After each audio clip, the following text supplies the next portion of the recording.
women, inclusion in governance. I think we women too lay too much emphasis on our gender, and we push a bit too far. There's a lot of programming going on here. Absolutely. There's a lot I agree. I agree. premeditation that is underlining how we are treated and how we're perceived. You know, it's one thing to, even the same thing that we women are dealing with is the same thing that youth are facing. You know, because the youth gets 50% reduction because they think that, oh, you're a young person and that.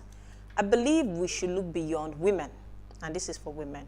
We should stop clamoring for inclusion. We should just continue en masse. The tides are changing, the times are different because the number of women that are coming to run for office in this 2023 is way higher than what we've had. And it simply means there's a major shift and there's a major awareness in the level of women responsiveness towards running for office or trying to run for positions beyond the traditional women leader. Because a lot of the time they consider us for complementary roles. They make you commissioner for women affairs, they make you women leaders deputy governor, and that's pretty much all. First ladies, and that's pretty much all they see us to be, and that's what a lot of us see ourselves to be. You know, A pretty face. It's really a major challenge that women themselves needs to start to not clamor for inclusion. Just do your thing. Job, Just push yourself out there, irrespective of your gender. Okay, and I think we have a call. Yeah, with time you definitely get there. I was going to say, even the men, can they really afford the 100 million? Let's take a call, Samuel. You're live. Hi, Samuel. Yeah, a quick one. I will tell you a story about my personal life. And I want the men that are listening to this program to learn from it. A man called me from Ondo State. That was when I was a teenager. He said, if an average Nigerian man can listen to his wife, he will go far. Do you know the peace I have at home today? I learned one lesson from what that man said. And listening to your wife. Let me quickly dive into this topic. If Nigerian politicians, the ones I call votes, that you ask me to apologize for, we listen to women, in fact, we will go far. You have a senator here. I want to ask a question. Do you know that the countries that are benefiting from democracy today are the ones who women are their presidents?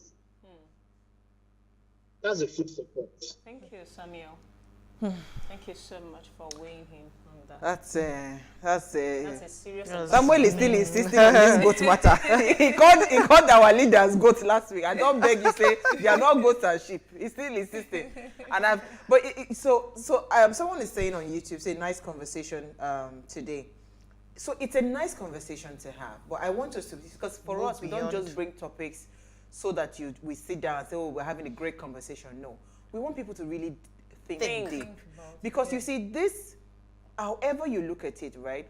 You talked about saying, okay, maybe it will ease the burden on the woman and all of that. These men that raise this 50 million, 100 million, can they really, really afford it in the sense of it? Do they really have that money? If they really did, right, we'll not have the issues of godfatherism, where it means that somebody comes and sponsors you and now expects certain kinds of compensations and return. Do you understand? Even the men do not have it. They have to go and source for those funds. Do you get? It's not about so it's not about you're a man or a woman. We cannot afford it. I was talking to someone, and the person, in fact, that's why I want us to have that conversation on the minimum wage come Thursday. The person said to me, he said, Uwa, going by the 30,000 naira minimum wage that we have today, currently, that if they born you today, Milola, you can't, like say they born you today and you start to earn monthly salary, like you're not waiting till you're 18. You started earning salary from the month you were born till when you are 85. That's when you can get up to, how much was it? I think maybe one ridiculous amount of money. maybe 30 million naira or something for your lifetime of entire 85 life. years. So tell me, how do you understand? How do People we are really to even grow sustain beyond- these things that is a false? We are not a wealthy country. That you are even putting the form at 100 million or 40 million or 50 million. How many people can really afford this? It is ridiculous. I believe But let's take a call, then I'll come back to you, Milola. Hello? Who is that again from Abuja? Solomon. Yes, the same Solomon. I call back again. Okay. You see, let me use the language that I understand. The thing they say, politicians in Nigeria now, they see women as a weaker vessel. No, we say women are the most important thing in politics, just as they are important in the house again. You understand? Because anything that you do at home is the same thing that you apply outside. You see? So now, the government of Nigeria today, they think that women are nothing. Just like our president before, he said that his wife work is in the kitchen as the other room. So now, what is that one for? If they allow the women to participate in the politics, at the end of the day, they will see things changes. Meanwhile, they have already failed us. Thank you very much. Thank you so much. Yes. Agenda. Thank you so much for feeling the pain and the plight of women. You know what? Okay, I have. You have a let's take comment, Let me read my comment very quickly. It says, "Hello, ladies, my dear feminist Jennifer. You are not clamoring for equality for women to pay same as men, or your feminism does not extend to this area." So Jennifer, that question is for you. You don't want level playing field again. On the matter, women should clamor for level playing field and on all fronts if they want to be taken seriously politically. The discount is attractive, but as we know, a wolf they podge belle. This is from Frank, which is very true. And I agree with Honorable Milola, because women need to take themselves seriously. You can't continue to have hand-me-down. This looks like another hand-me-down. And until they see that they have a lot more to offer, that they have brains that we can key into to change situations in the education, in healthcare system, in the economy of the, I mean, we have some women who are representing us on that level, but a lot more women need to rise up to that challenge, to begin to push themselves, not as women and people to be pitied or weaker vessel, or like you are being handed down a responsibility. You have what it takes. It's not the money, it's not the form that validates you as a person. You have it on your inside. Let it out. Let it out and let them begin to see, not because you're trying to compete with men, but because you are a human being who has a civic responsibility to citizens that are looking up to you to deliver, whether you say you are in the Senate, whether you say you're going to represent them in the House of Representatives, whether you want to be the governor of a state or even the president of Nigeria. It's not because you're a woman. It is because you're a human being that has what it takes to move. So I have a comment here I would like to address. It says, "Dear Uwa, yes, the fees fixed for the political stages are outrageous, but intentionally fixed to weed out the crowd of contenders. If men have to source funds for this, women have to step up and do same. It may not be ideal, but you don't hate the player, you hate the game. Learn the rules and play by it." So we have not said that we do not. What we are saying is that allow us to also be at that position where we can raise the funds. But you see, when you say that the fees are fixed at outrageous prices to weed off, what's it called? To weed off, weed out Does it the still contenders. stop the people who do not have what it takes to not gather the money and still come and take that position? Of course, so that's what is happening, you know, because it's not in any way weeding off any contender. You understand? Because for me, I think this fee just continues to bring a lot of people that are really, first of all, very desperate, and they can do anything just to get that seat of power because they know by the time they land there are opportunities for them. People that have capacity and the heart for service might not want to go into that this because you are from day one, you've already made it a money game. The foundation is already Leadership wrong. is not a money game. It's not about money that determines whether you'll be a good leader. That you have a lot of money will determine that you're a good leader. No.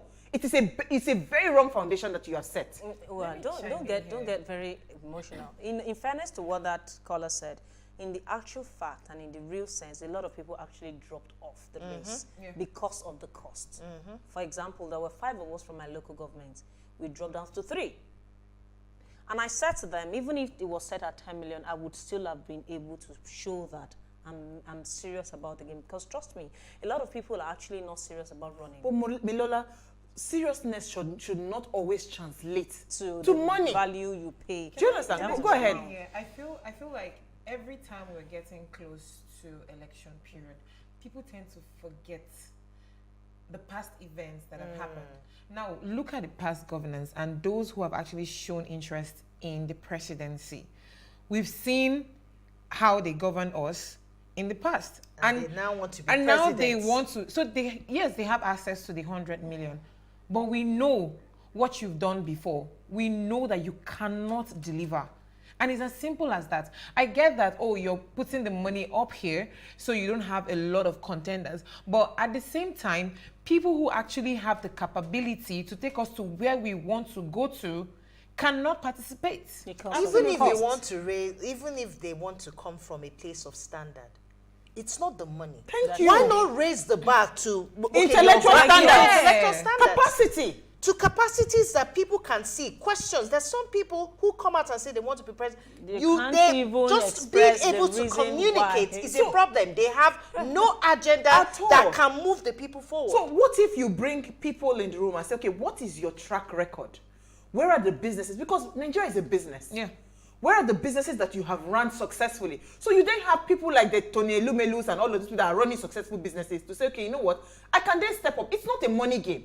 Governance has never been and will never be about money. So you cannot tell me that raising the money to 100 million means that you're weeding up whatever. I think serious our people. priorities Let are me- a bit misplaced I have in a that regard. comment Always. from Ade. Yeah. And he says, good evening, ladies. In my opinion, any political party that gives a woman a vice presidential position is most likely to win the race. In Nigeria, women are more populated than men. Is a step forward for possible women president in future.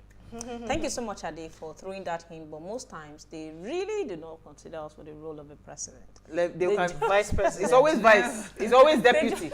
Even with the vice, Even vice with president, the they can't vice consider- and the deputy, We're not you there yet. actually have a voice. No. They're And you usually- just, you're just a usually figurehead. Just a figurehead. They're just a spare, Yeah. even for the man. They're usually a spare in the event that anything happens to the president or to the governor.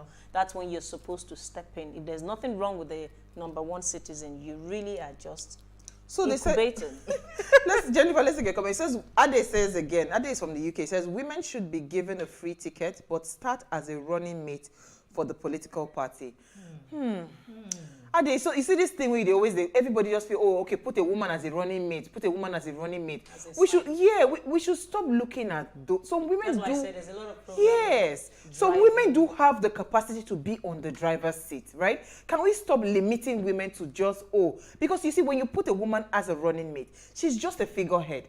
I mean, we've seen countless deputy governors in Lagos State as women. Yeah. What really is their political relevance? What is their relevance, or what impact did they really have on the actual governance that happened in the state? We know now, we can't be deceiving ourselves. These women if always we act want to as get- invisible supporting roles. If we want to get Basically, a balanced nobody's seeing you. opinion, they're going to look at us and say, oh, they're feminists, oh, they are clamoring for women in governance. It would be nice if you probably bring a male on the show and let's hear a male's perspective on this conversation, because trust me, we sound like we're just agitating for women and we No, need but more basically- women. But really, it's not about that. It's about trying to identify some of the Loopholes. issues here and see how we can Punctual tilt holes the into- balance and ensure fair system, equal level playing field where we do not get attacked because we did not ask for a free nomination fee. We were given that, and at the end of the day, that privilege we got Was now seemed to be used against you. us. And that's really, for me, the major crux of this So I want to conversation. address Let's take a something comment. Yeah, go based on ahead. the comments Norma took. So for me, yeah, even as a woman, I don't think I would just give you a free pass just because you're a woman. Honestly, you also need to put in the work. Of course. I'm not going to vote for you if you're not doing what you're supposed to do. If you cannot deliver, as a woman, as a man, you should not be there in the first place. It's as simple as that. And I feel like that's what we need to start looking at. I feel like people have not suffered enough. When it gets to election period, they seem to forget that they suffered. There was a big You just problem. suffered last month. Sometimes So why are you not the- looking for the change? Why are you not salt looking and for the something better? peppers, For competence. The soap is available. Jennifer, let's take your comments. So I have a comment here. Good evening, my dear beautiful sisters of Ways. Concerning 2 out of the 4 topics discussed, we cannot blame Khan from disassociating themselves from that fake pastor who is demanding 310,000 from people to see heaven. It is obvious that the pastor is fake and a scammer. I am sure that the pastor has not seen heaven before. My dear beautiful sister Jennifer, just made a point that the money asked for concerning the form for an office in government is ridiculous and on the high side. If you pay that amount and no guarantee to be elected into that office, the money is gone and you can never retrieve it. Sister Jennifer, you're welcome back. You're looking so pretty and beautiful. Thank you. My name is Daniel Ilo, Ways regular fan. Thank you, Daniel. Thank you, Daniel. So we're discussing this topic today possibly because of a part of the cost of form was waived. Should this waiver wasn't given, okay, I don't understand this in English, our women would have complained that they were marked out. I think our women need to learn how to take challenges by the horn and develop negotiation power. Regards from Lawrence, Lagos. We will not have felt bad, but let's take. Yes, we would have paid for the form, Because we're serious like that. Go ahead. All right, so let me take this one. It says, let's get it straight. The women have been sidelined and humiliated politically a long time by the men. How do you expect a woman to buy a form worth 100 million, 50 million alongside the men folk? This is madness and wickedness. The women have the highest votes in Nigeria. It's high time that the women resist by protesting nationwide or better stop voting. I weep for the Niger woman. This is Bobby Kennedy from Jalingo in Taraba All right, so we State. have to run. Thank you so much, ladies. We had a fantastic conversation. We hope to Time bring, ran so we'll bring it back. Now, before we go, to ensure you follow us on Wayshow Africa on Instagram, on Twitter at Wayshow Africa 1. You can drop your comment. More importantly, follow all our engagements on social media. Now, if you missed today's quote, here it is again. There needs to be a fundamental shift in the way societies view women in government. One that does not see them as a mere seat fillers or stats on a chart. They must be viewed as a vital contributing factor to the betterment of the world. That's as simple as it gets. We'll see you guys live at 8 p.m. tomorrow as we bring another great conversation to your screen. Enjoy.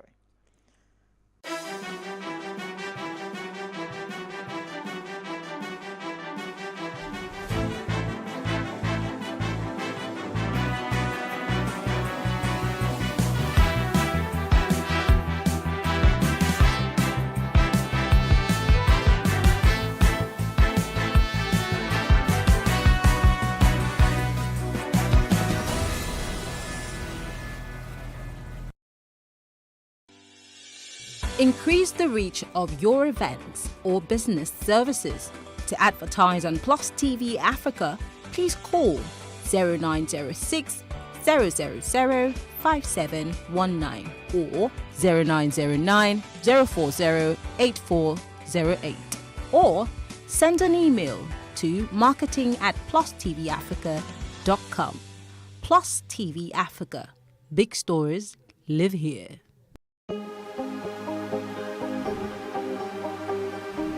This is it for upcoming artists to blow in Nigeria.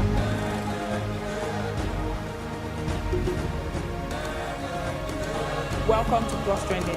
I am Bookie November, your host, saying thank you for joining us on today's episode. Welcome back. It's tea time on Plus TV Africa. Practice makes perfect. I'm not perfect yet, but I'm a lot better than I used to be. He's a king. He's entitled to marry 100 if he wants to.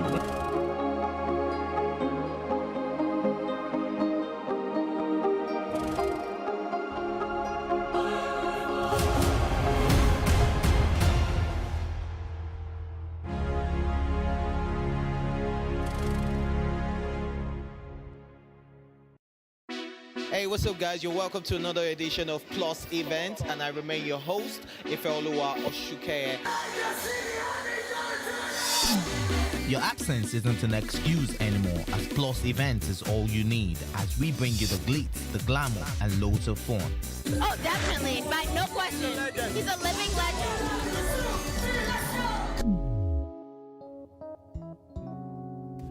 Oh, God forbid, Holy Ghost fire, I know. I just want to be blown away. I want to be wild. This is 11 years of doing it.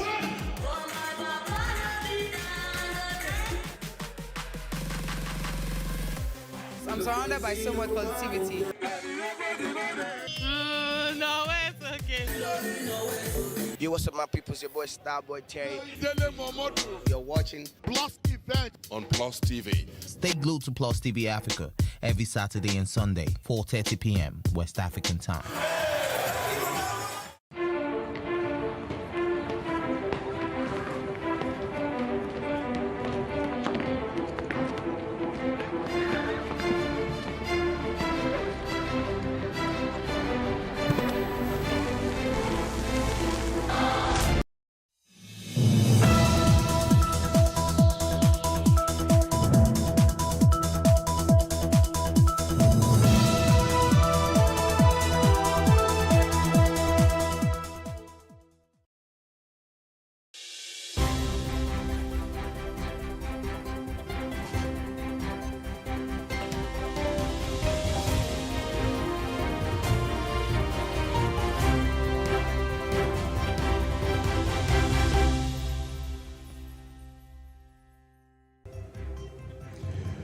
Thanks for joining us on the breakfast this morning. The Chief of Defense Staff, Lucky Irabo, says there is evidence that Nigerian soldiers are colluding with bandits and terrorists to wreak havoc on the country. What's the way forward? Also on the breakfast, as unending concerns for zoning continues, dominant political parties remain silent on regional shift. Will power shift to the south in 2023?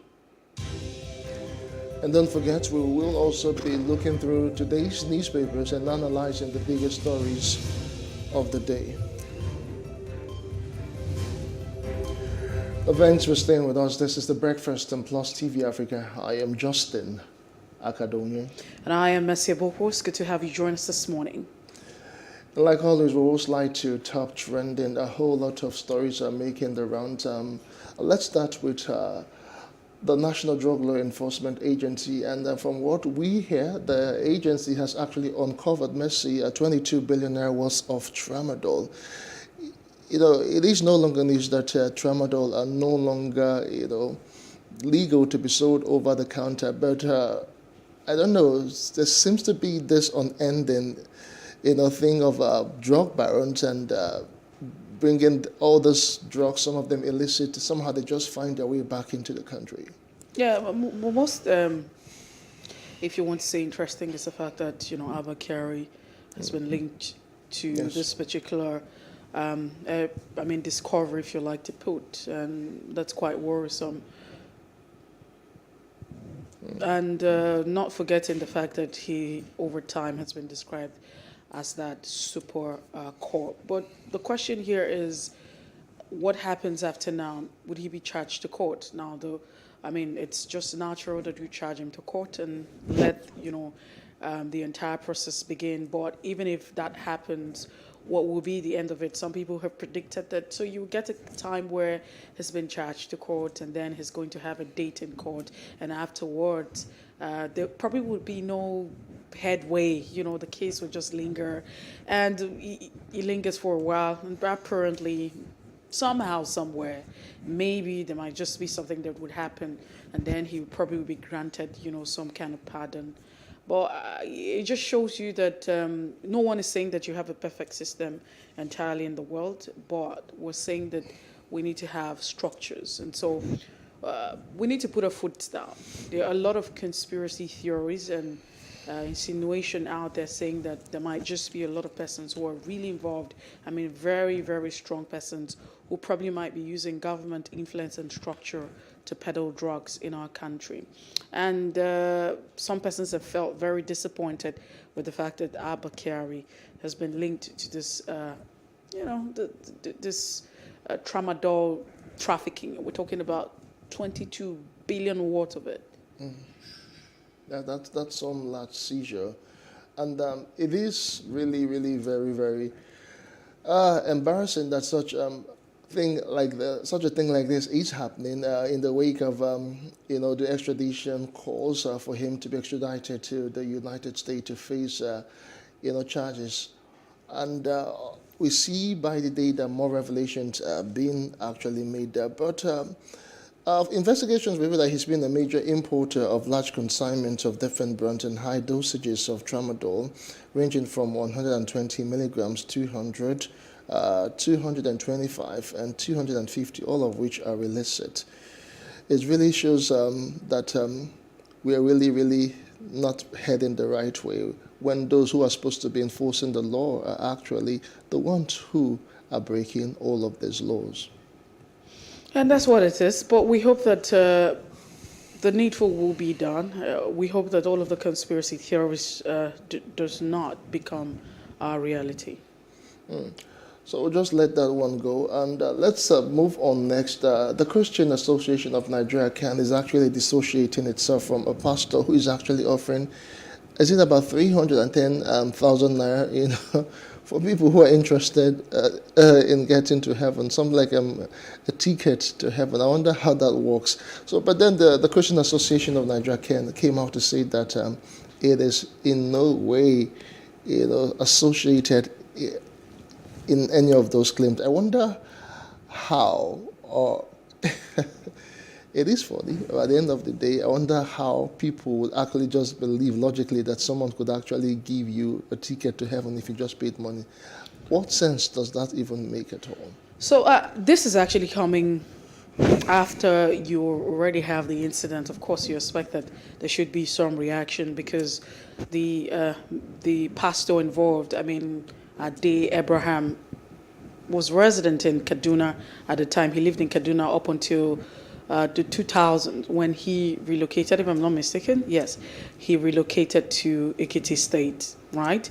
And so it's just very apt. But let's even stay with the disclaimer that's been put by CAN in Kaduna saying, we do not recognize, we have nothing to do with this pastor.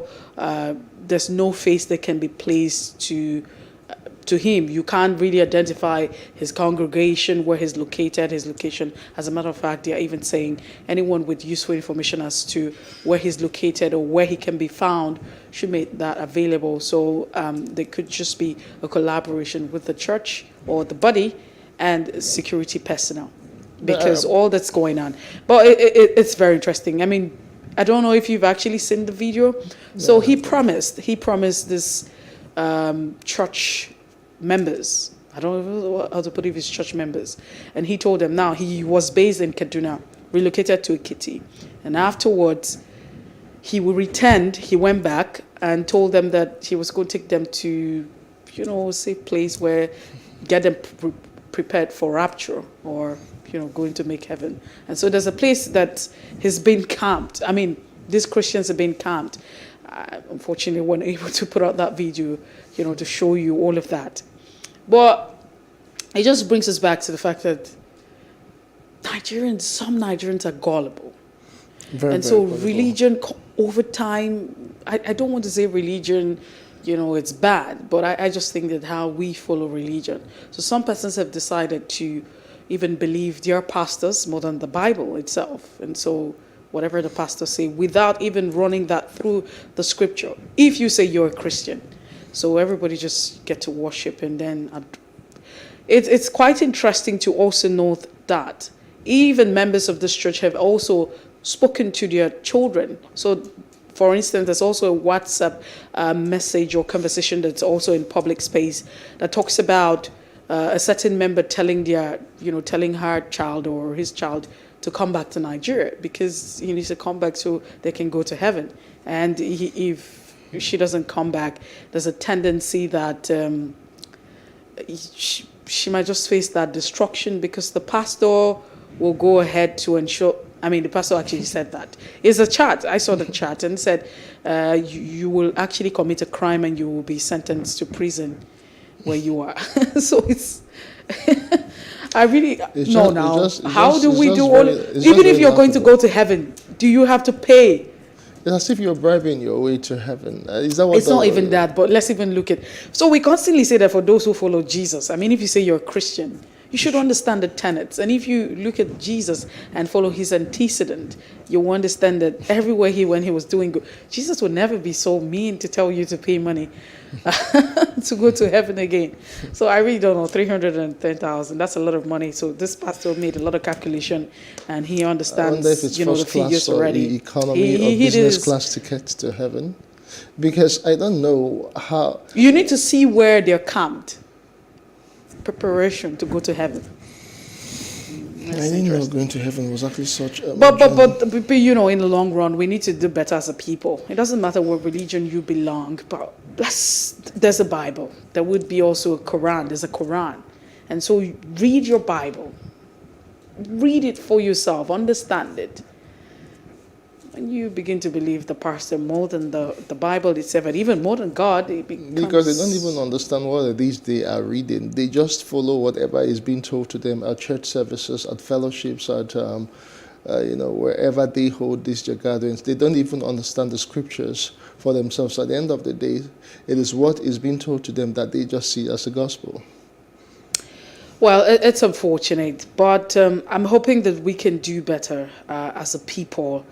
And I know that the argument that's been put out is the fact that it has to do a lot with poverty. Some people would say, but imagine that you have a daughter who is not even in the country. And some people would say it doesn't even make sense. So even the enlightened, because I remember a time where Ebola was a big thing. I mean, that outbreak of Ebola. People who were professors, medical practitioners, they went on taking salt shower and drinking salt water and all of that just to cure Ebola. Ignorance. So it just shows, I really don't know what Ignorance. It is, but we need to educate ourselves. And if you say you're a Christian or you are a Muslim, then you need to read and study the Quran. If you try to understand all of that, when they tell them to pay 310,000 naira, did they bother to ask what is it for? Is it for food we're going to take? No. It's been stated clearly that they're going to go to heaven. I mean, it's a ticket to be raptured. Now, the reason why they have been relocated, because Ade Abraham made a place, prepared a space for them in where they can stay until rapture actually happens. But this is also another call. As much as we're saying that people should be very conscious, and people should study their scripture. If you say you're a Christian, whatever religion did you claim, you need to understand the dynamics. You need to follow through and don't allow yourself, to anything that's been put out there. But we also want to believe that, the government in Ekiti State would wave into the situation. I mean, they will step in and begin to act, because it is very criminal and it is fraudulent. It is.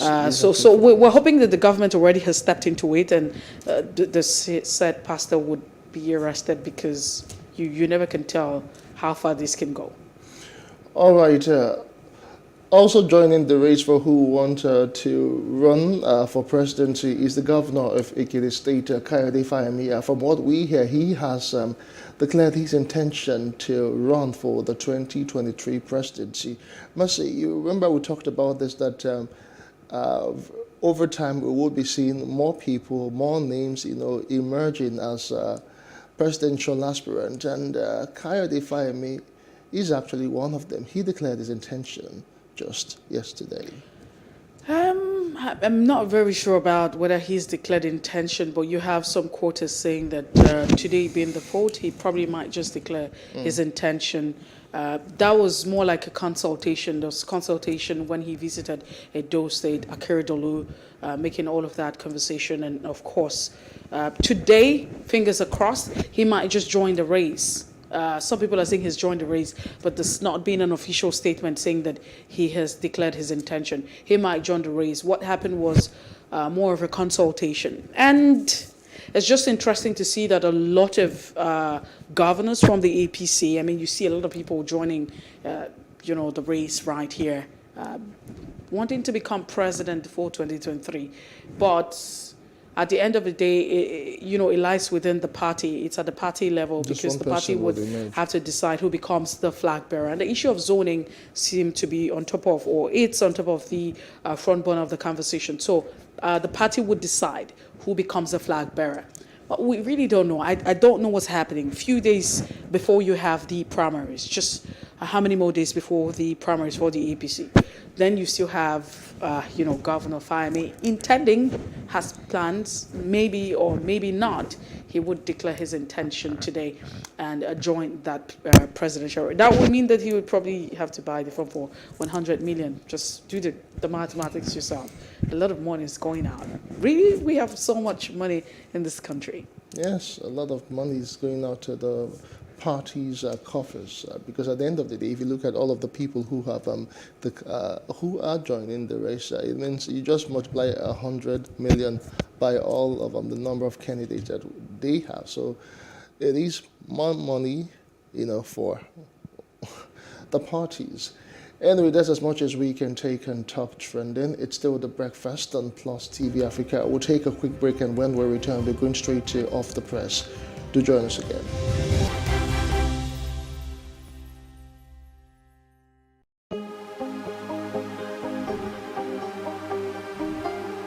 It for upcoming artists to blow in Nigeria.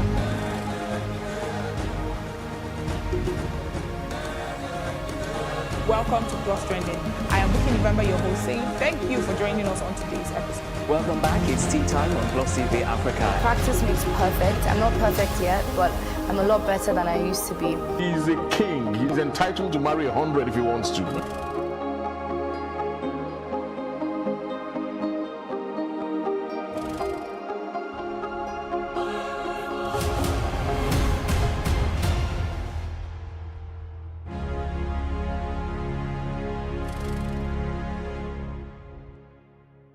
In raising our kids, parents should stop playing God.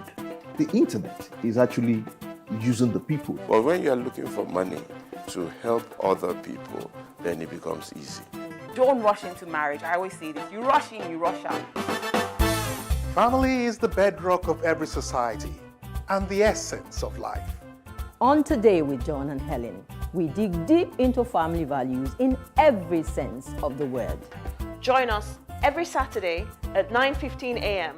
on Plus TV Africa, DSTV channel 408. With you, we play a part in strengthening the values passed from generation to generation.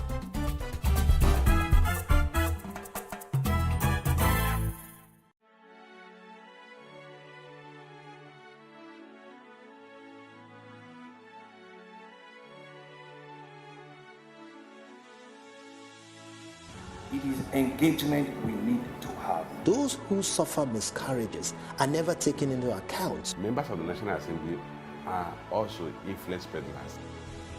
You are sitting on Nigerians' money. From the barbing, I pay my rent. On the barbing, I send my children to school. A consultative engagement. No any tangible notification before they ban us. It's one thing for people to be at your back and the heat of the moment, and another thing for them to still be with you when push comes to shove. I will do everything to take Lagos out of the national grid.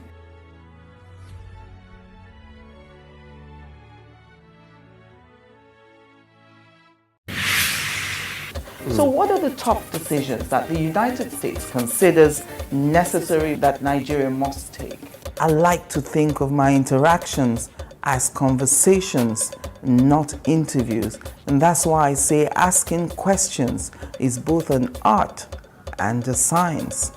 Everyone says in Islam you are allowed to have 4 wives. Is it mandatory? The right question enables answers that educate, inform, clarify, and help you, the viewer, to better understand the issue before making up your mind. Our goal is to reduce from 10 to 2 days, the time it takes to register businesses in Nigeria. Join me every week on this station, Plus TV Africa, and gain exclusive access to my conversations. I'm Angela Ajetumobi.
Increase the reach of your events or business services.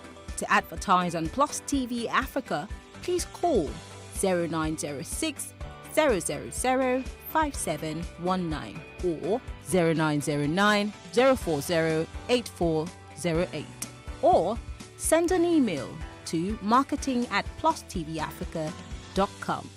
Plus TV Africa. Big stories live here.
Hey, what's up guys? You're welcome to another edition of Plus Event, and I remain your host, Ifeoluwa Oshukeye.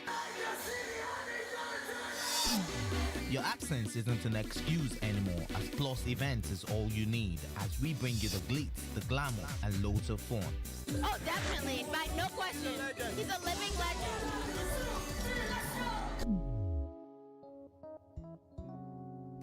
Oh, God forbid, Holy Ghost fire, I know. I just want to be blown away. I want to be wild. This is 11 years of doing it.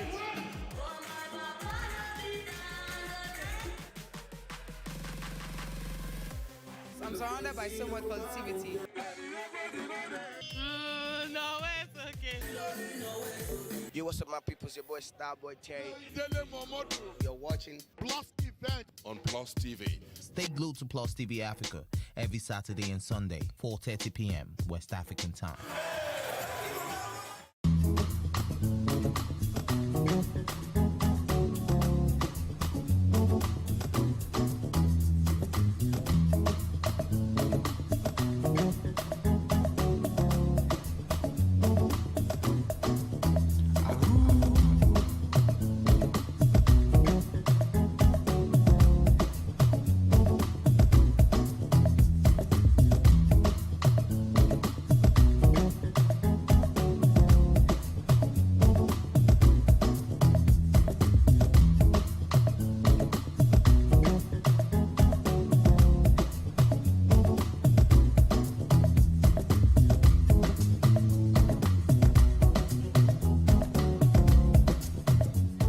How can we have peace without justice? Plus Politics.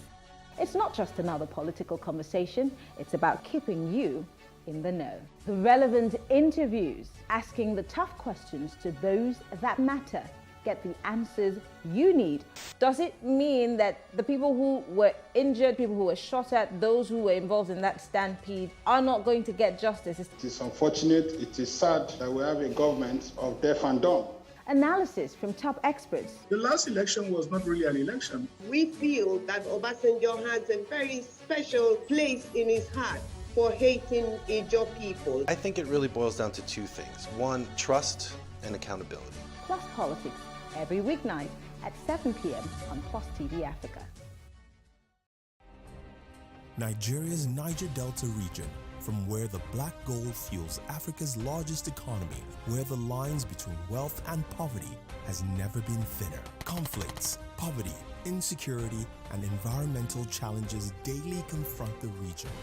How can the Niger Delta story be changed for the better?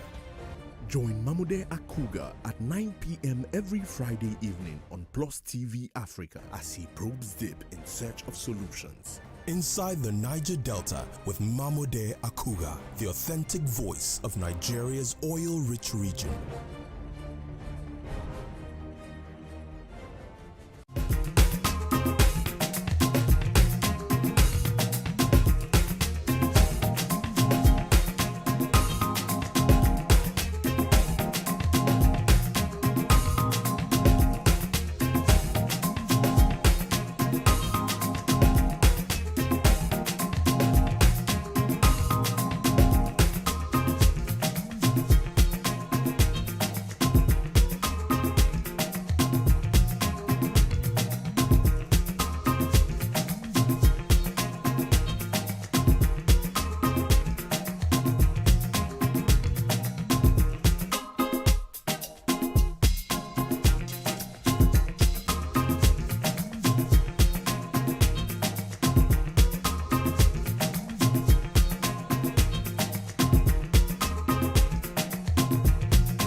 Hello and welcome to Space and Style, a property show designed to connect various stakeholders across the property value chain. We can also provide realistic solutions and deepen your knowledge about the interesting world of real estate. We shall showcase architectural design, interior design trends, lifestyle and real-time property news updates, and the right way to navigate through property development and investment.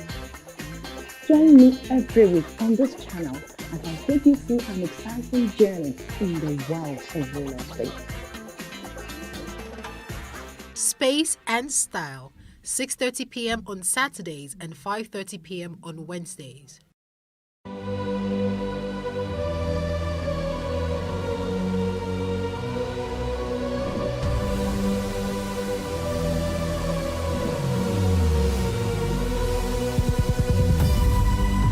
What we do not understand, we will stigmatize. What you can see is the remaining of the tanker that exploded. He suffered equally confessed.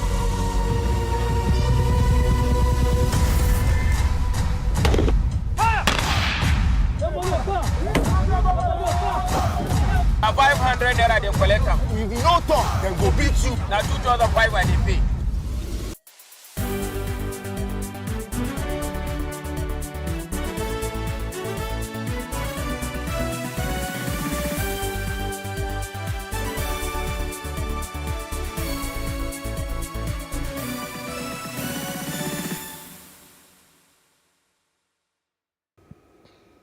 It's the Breakfast on Plus TV Africa. Time for us to check out the papers this morning. As always, we'll take you through the front pages of our national dailies. We have Tunde Kolawole who joins the conversation. Tunde Kolawole, it's good to have you join us this morning. Good morning, my sister. Thanks for having me. That's all right. A delight to have you. We start off with the leadership. Looking at the front page of the leadership, 30 days to INEC deadline on flag bearers. Southern governors insist on power shift to South. It's boldly written on the paper of talking about the leadership. Says it's our turn to produce next president. Warns party to avoid self-inflicted crisis. Don't create tension over zoning. Northern elders reply. Civil society organization back governors insist on Southern president.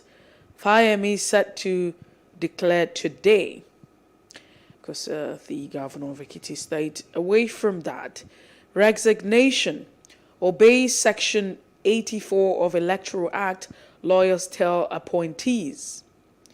And you have 8 banks paid 2.8 billion naira for regulatory infractions. I beg to take that again.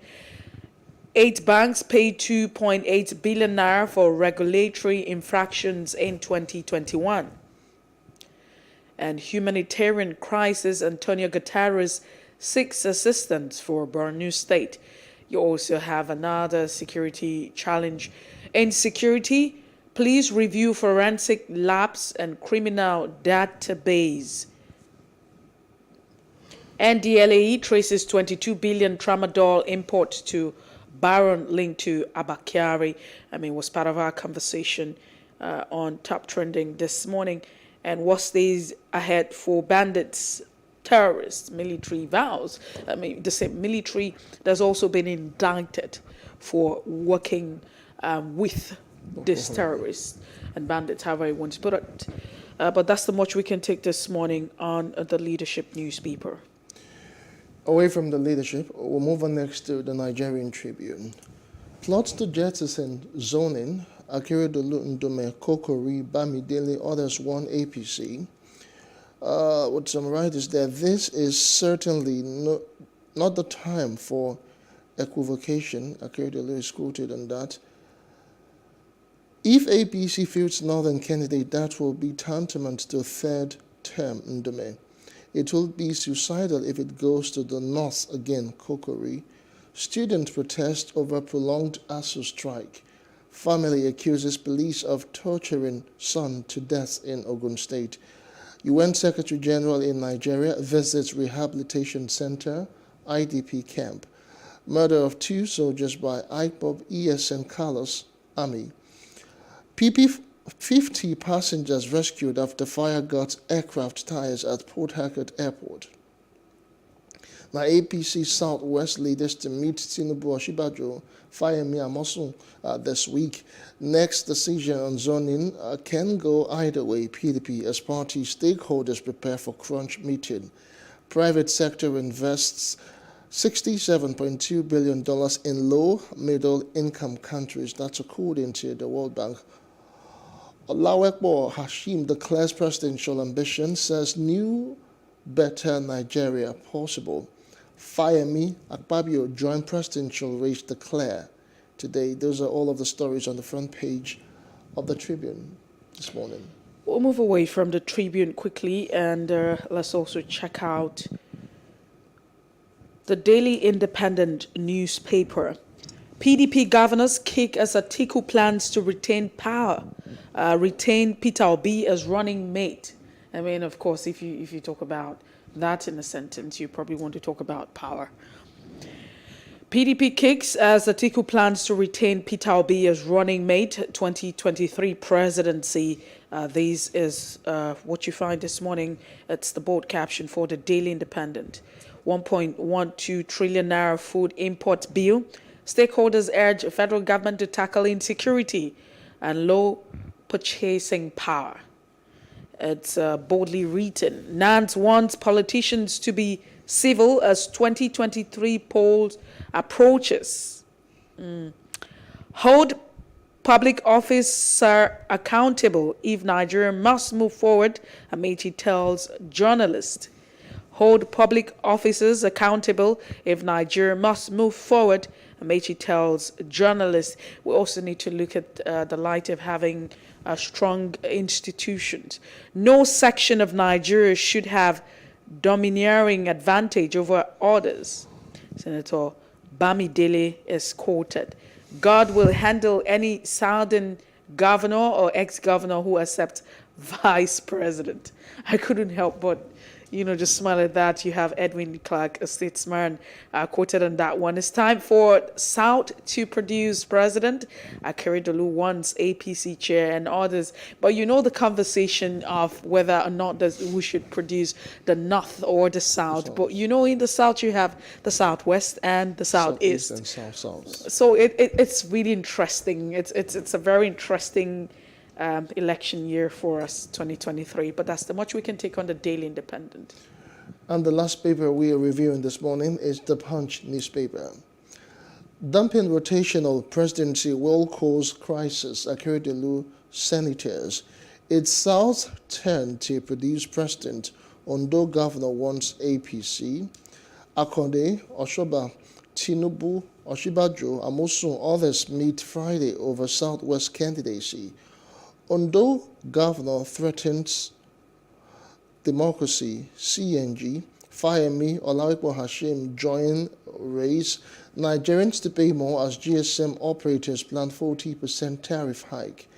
Activists threatens to sue Buhari over NIS boss tenure extension.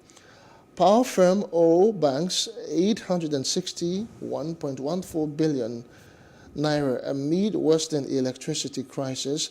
MKO Abiola's son asks Buhari to probe father's death. Ranching others will deliver 2 trillion naira return on investment. That's according to the federal government. Fertilizer shortage. Nigeria imports Canadian potash to replace Russian supply. UN Secretary General Guterres in Nigeria to meet Buhari. Ogun police torture motorcyclist to death. Family demands justice. How Lagos building collapsed on praying grandma. Businessman searching for apartment. Federal government keeps trained hostages, families in the dark. Victims spent 36 days in terrorists' den. All right, activists threatens to sue Buhari over NIS bus tenure extension, and those are the bulk of the stories on the Punch newspaper this morning. Let's have Tunde Kolawole join the conversation. He's a legal practitioner. Tunde, Once again, thank you for joining us and being part of the breakfast. It's a pleasure being on the platform with you. So let's get straight to the conversation this morning. On the leadership, you have just 30 days to INEC deadline for flag bearers. The southern governors are insisting on power shift to the south. What are your thoughts on this one, especially when you have the dominant political parties almost silent on the issue of zoning? Honestly, I sympathize with the crocodile tears of the southern governors. But we must always remember that this rotational thing, the rotational pact, is a gentlemanly agreement. It is not enforceable as such. We must also remember that politics is based on statistics, based on hard facts, is based on concrete figures, and not emotional or moral suasion, as the southern governors have been putting it. The northern part of the country has 12,000 solid votes, which no political party can ignore.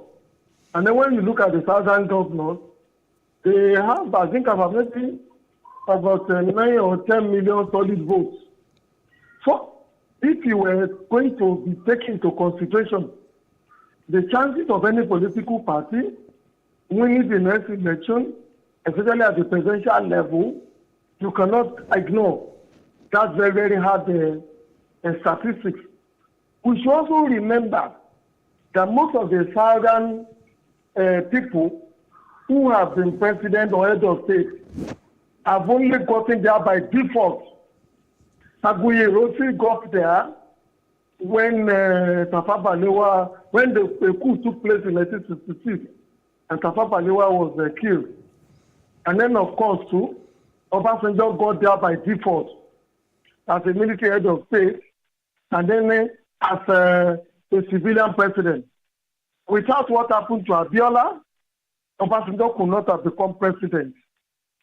So, when you also look at most people who have held some of these very important positions, they have always gotten it on the benevolence of the Northern Allies. What the Southern Allies should be doing is really to lobby, is to negotiate, is to parley, is to persuade the Northern Allies and Northern politicians to concede the presidency to them for the peace, stability, and unity of the country. All this rancorous noise that they are making on the pages of newspaper will take them nowhere. In fact, the lesser they talk about it, the more they do underground negotiations, persuasion, and the lobbying, the better for them. Because they now hold the numerical strength as regards who becomes the president of the Federal Republic of Nigeria. But of course, I must be emphasized that I don't believe in rotational presidency. Tunde Kolawole, would you say that this negotiations and conversations and persuasion that you have mentioned should happen within the political party? It should just happen, outside of political party? Because both. It should happen within the political parties and also the leaders of thought, the Obas, the Opis in southern Nigeria, who also negotiate with their colleagues in the northern part of the country who again concede the presidency to them. That would be the best thing. But should they negotiate? Because when you mentioned this conversation, I really don't understand, and I'm also trying to understand, that if you say that it's a gentleman's agreement, and over time this agreement has been going on, all of a sudden, something is different. Then we realize that we need to pay attention to the issue of competence. We need to look at who can deliver Nigeria from where they are. And that's all of a sudden because it comes to the turn of another person. Does this really, really even make sense? Well, you see, the political permutation on ground today doesn't favor this rotational presidency that the leading parties and the southern politicians are talking about. Like I said, the APC is afraid now that if the PDP picks its presidential candidate from the north, the possibilities that the northern people, with their solid 12 million votes, will rally around and vote for that person is very, very high.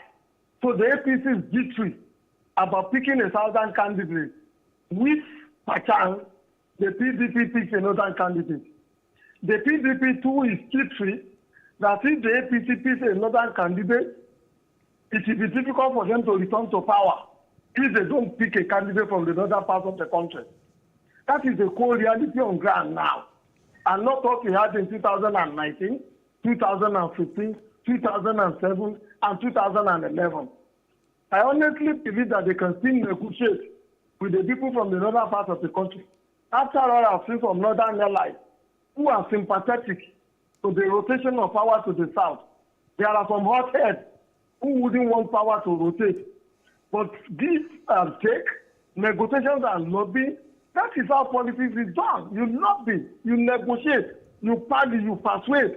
All right. Not to start beating your chest that this thing should be given to you on a platter of gold. All right, Barrister Kolawole, let's move on to other stories also making headlines. Let's go to the Daily Independent newspaper. The lead story is still on the 2023 presidency, and this time around PDP is in the news. And PDP governors are kicking as the former Vice President Atiku Abubakar is planning to retain Peter Obi as running mate. How do you see that combination? That's for the first angle. Then secondly, what will it actually do for the chances of the party? Well, if that happens, it will be a very solid plan or kind of good strategy to really get the presidency for the PDP. Give it to him. Atiku is a veteran of Nigerian politics. He knows the terrain very well. And he also has the resources and all that. And then when you look at Peter Obi, he's also proven himself to be a very, very good businessman. Age is also on his side. And with the clamor of his people that the Southeast should be given the presidency, if they don't get the presidency, and at the end of the day, they get the vice presidency, that might, in a way, kind of be a little compensation, even though not a good compensation for the people of the Southeast. I think Atiku is also looking at the geometric of the voting population that we have in the country. If that pact with Obi works out, the Southwest will be totally hosted. They will be cut off. They will find it difficult to really make impact or to be able to succeed in getting the presidency, either on the platform of the APC or any of these other political parties and all that. I think Atiku is merely looking at the political reality on ground. Whether you'll be able to persuade Obi to accept that is a different thing, because Obi is also looking at his own. He's looking at what his people are saying. He's also considering what the Igbos will want. Obi will not want to be seen as a renegade by his Igbo brothers. So to that extent, it's a very, very complicated one, but I see it as a master stroke that can give the PDP the presidency from the 2023 election. Well, let's share your thoughts on this one. Form is shocking. NDLEA traces 22 billion naira tramadol import to Baron linked to Abba Kyari, the super cop. What are your thoughts? And do you think that Nigerians are top of, the fight against drugs and the use of drugs? Well, I'm not in support of a drug. The drug destroys the youth and it destroys the society. I go around Lagos almost on a daily basis. I go to court almost on a daily basis. And I've seen the ravages that drug is doing to the youth of this country and even to some older people. So I don't support a drug. But the noise that the NDLA is making over this drug baron thing, I really have my doubts. Why do I say this? Tramadol is not the same thing as cocaine. It's not the same thing as India hemp. It's also not the same thing as some of these other drugs like heroin and what have you. Tramadol is a legitimate drug that pharmacists and medical doctors sometimes prescribe for people as a painkiller. So when you begin to accuse a man or a businessman for importing tramadol and you continue to label him as a drug baron, I have my worries. He could be accused of importing tramadol, maybe without passing the due process. But a tramadol importer or somebody who is bringing tramadol into the country certainly should not be described as a drug baron, because drug, like I say, tramadol is not heroin, it's not cocaine, it is not cannabis. Furthermore, they use merely abuse it, they mix it with some other things and all that to get whatever resource that they want. So the NDLA should address the issue the way and manner it should be addressed in a proper manner.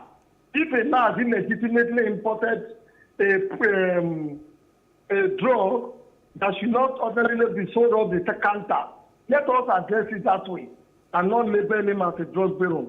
Furthermore, with the things they say they are trade and what have you, it further reinforces what we have always said all this while, that most of let's say the Nigerian police and then the DSS, the State Security Service and all that, those organizations have been kind of infiltrated by chief columnists who are using the taxpayers' money, who are using money bought, the guns bought by the taxpayer to perpetrate nefarious activities all over the country. In fact, you could describe it that those places have become den of robbers and den of drug barons and all that. So what requires to be done is that the Nigerian police will require to do house cleansing. It also requires to do a kind of due diligence on the rank and file of people in the police force. This one for the DSS. Because I asked myself, is it possible for Baki Yari and one other two persons to have perpetrated this monumental thing of fraud that they have been accused of? It's not possible. They would have been making returns to certain people. Certain senior officers within the rank and file would have known about this thing. They would have benefited from it. So we need a total overhaul of the Nigerian security force, Barrister especially the police and the DSS. On the Nigerian Tribune this morning, also making headline above the masthead, a governor of Ekiti State, Kayode Fayemi, and of course former governor of Akwa Ibom State, Akpabio, have joined the presidential race. They are declaring today. How does that hit you? Well, the two gentlemen, in my humble opinion, have the right to aspire to become the president of Nigeria. I know Akpabio as a lawyer, and I think Fayemi as an historian. Both gentlemen are well educated. They have also had a requisite exposure to aspire to some of these offices. But the challenge I have with them, or the reservations I have with these two people, is what can you point to as landmark achievement for Akpabio in all the 8 years that he ruled as the governor of Akwa Ibom State? Rather, with due respect, he was alleged to have perfected kleptocracy and then cruising around in private jets. I think he bought about 2. The salary of the governor is not enough to buy a Rolls Royce. How he got the money to buy 2 private jets to be cruising around with still beats my imagination. In fact, there was a time he had an accident, Akpabio in Abuja, and then the papers were reporting it, that Akpabio has been flown abroad in his favorite private jet, a Bombardier, something. And I laughed. A governor, a poor lawyer who was working with us in Lagos State, after 4 years of governorship, can now avoid 2 private jets. That will only happen in Nigeria. For Fayemi, my reservations with him is that his own performance as Ekiti State governor, his performance as Minister of Solid Minerals and Water, is also not at par with his high intellect, with the exposure he has had. And if you have been given such an opportunity, to whom much is given, much is also expected. Ekiti, as we are talking today, is owing areas of rent. The schools are in poor and dilapidated conditions. And all that. They say the man stays more in Abuja the Ekiti State, where he's a governor. And furthermore, Fayemi and Co are part and parcel of the rot, of the non-performance, of the catastrophic outing of the APC. So he will also share part of the blame. So when I see this kind of character coming up to say that they now want to be our redeemers, they want to be the salvationists and all that, I smile on moral ground, ethically, and due to their performances, I don't think these people should have the moral courage to say they want to be presidents of the Federal Republic of Nigeria. The performance of Fayemi, especially with regards to economics, is atrocious. It's quite interesting to see that you have a lot of, if you look at the governors from the APC, it feels like we're in an era where you have a lot of governors wanting to become president. It's quite interesting, and one is wondering what is really going on in the APC. We look forward to having more governors coming out to make their intentions known to become or joining the race for 2023.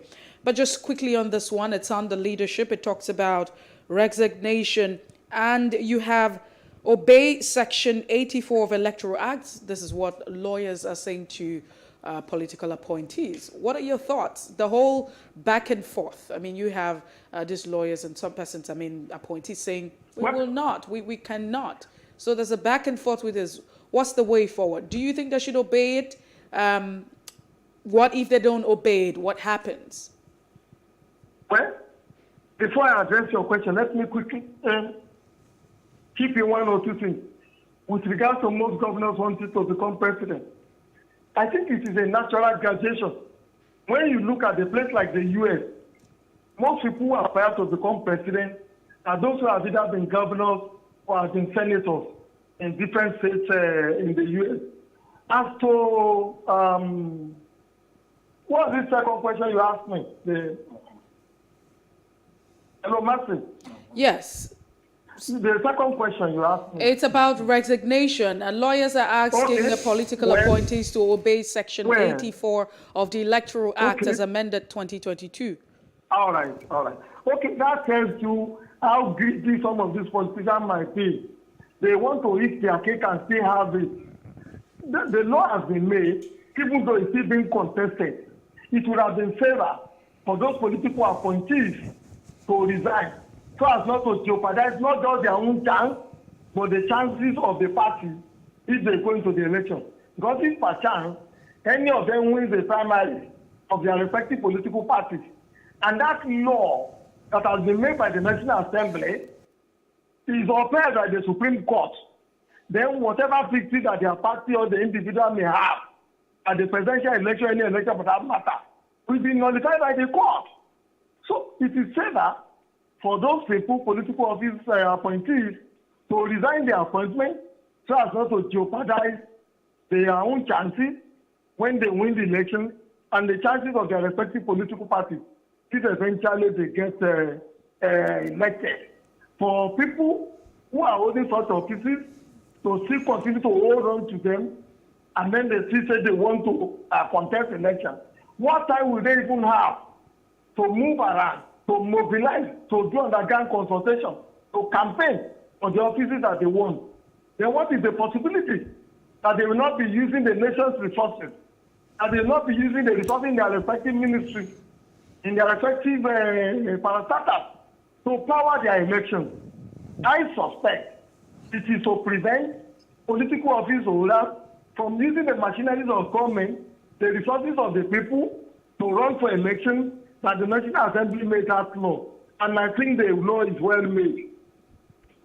All right, thank you so much, Barrister Tunde Kolawole, for all the thought and analysis that you have given to the front pages and the stories that made them the front pages this morning. We do appreciate your time. Thank you for having me. Thanks for always being there for me. All right, thank you so much, Tunde Kolawole. We appreciate your time.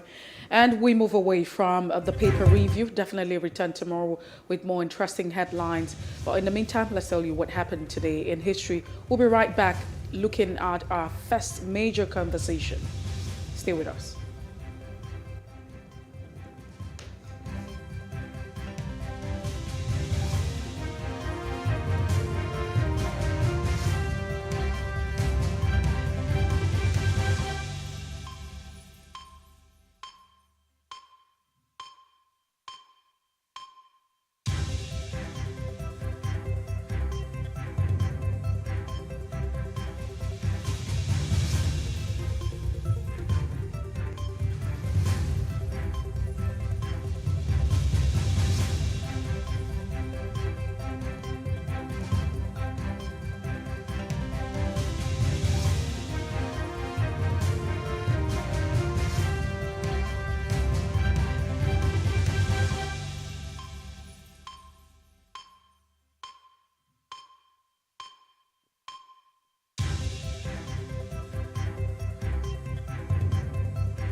Life can be fun and rewarding, but it also comes with some risk. As in business, you win some, you lose some. And that's why you need to be wise in the choices you make. It's like placing a bet. Again, you need to be wise. Wise in choosing an innovative platform with the highest market options and highest odds ever. That's why Winners Golden Bet, the leader in online, in-shop, virtual, and live sports betting, gives you enhanced platforms that offer you the best chances of winning. For betting on live soccer matches, live dog races, and virtual games. Winners Golden Bet is your best bet. Instant payment of winnings guaranteed. Play online or in any of our numerous shops nearest to you. Hey guys, be wise. Play on Winners Golden Bet. Winners Golden Bet, the wise choice.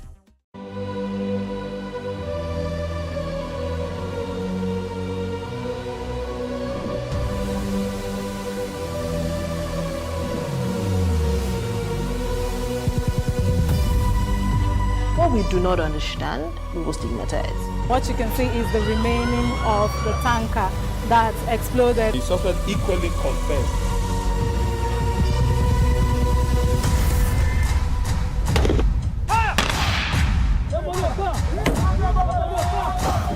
Now 500 naira they collect them. If you don't talk, then go beat you. Now 2,500 when they pay.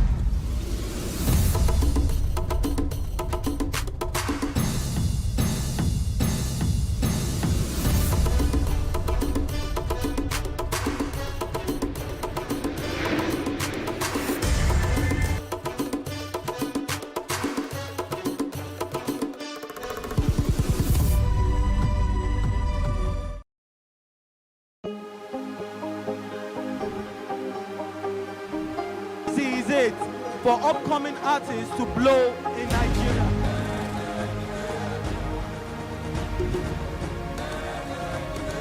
Welcome to Plus Trending. I am Bukky November, your host, saying thank you for joining us on today's episode. Welcome back. It's tea time on Plus TV Africa. Practice makes perfect. I'm not perfect yet, but I'm a lot better than I used to be. He's a king. He's entitled to marry 100 if he wants to.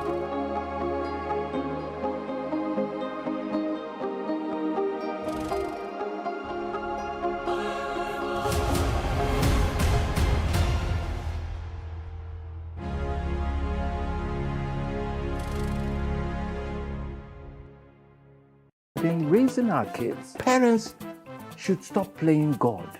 The internet is actually using the people. But when you are looking for money to help other people, then it becomes easy. Don't rush into marriage. I always say this. You rush in, you rush out. Family is the bedrock of every society and the essence of life. On Today with John and Helen, we dig deep into family values in every sense of the word. Join us every Saturday at 9:15 a.m. on Plus TV Africa, DSTV channel 408. With you, we play a part in strengthening the values passed from generation to generation.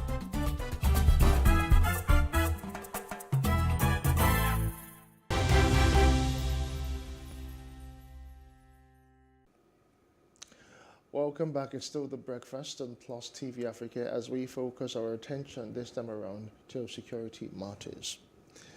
The Chief of Defense Staff, General Leo Irabor, has condemned the increase in cases of military personnel aiding and abetting terrorists and bandits in the country. In a letter sent to all commanders of various operations, Irabor asked them to sensitize their officers to the implication of collaborating with the enemy. Now, recently, Lance Corporal Abdullahi Jibrin, an instructor with the Nigerian Army Battalion in Gaydem, Yobe State, committed suicide.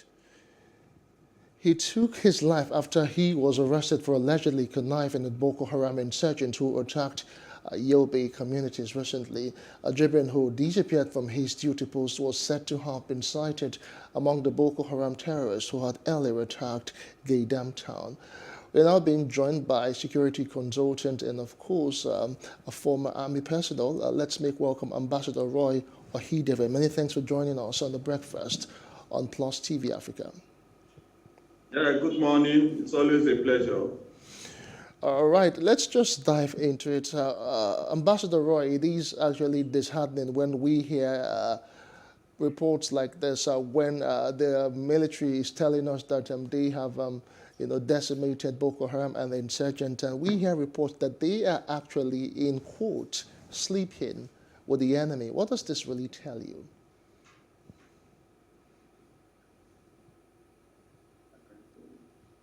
Ambassador Roy, yeah, go ahead, we can hear you.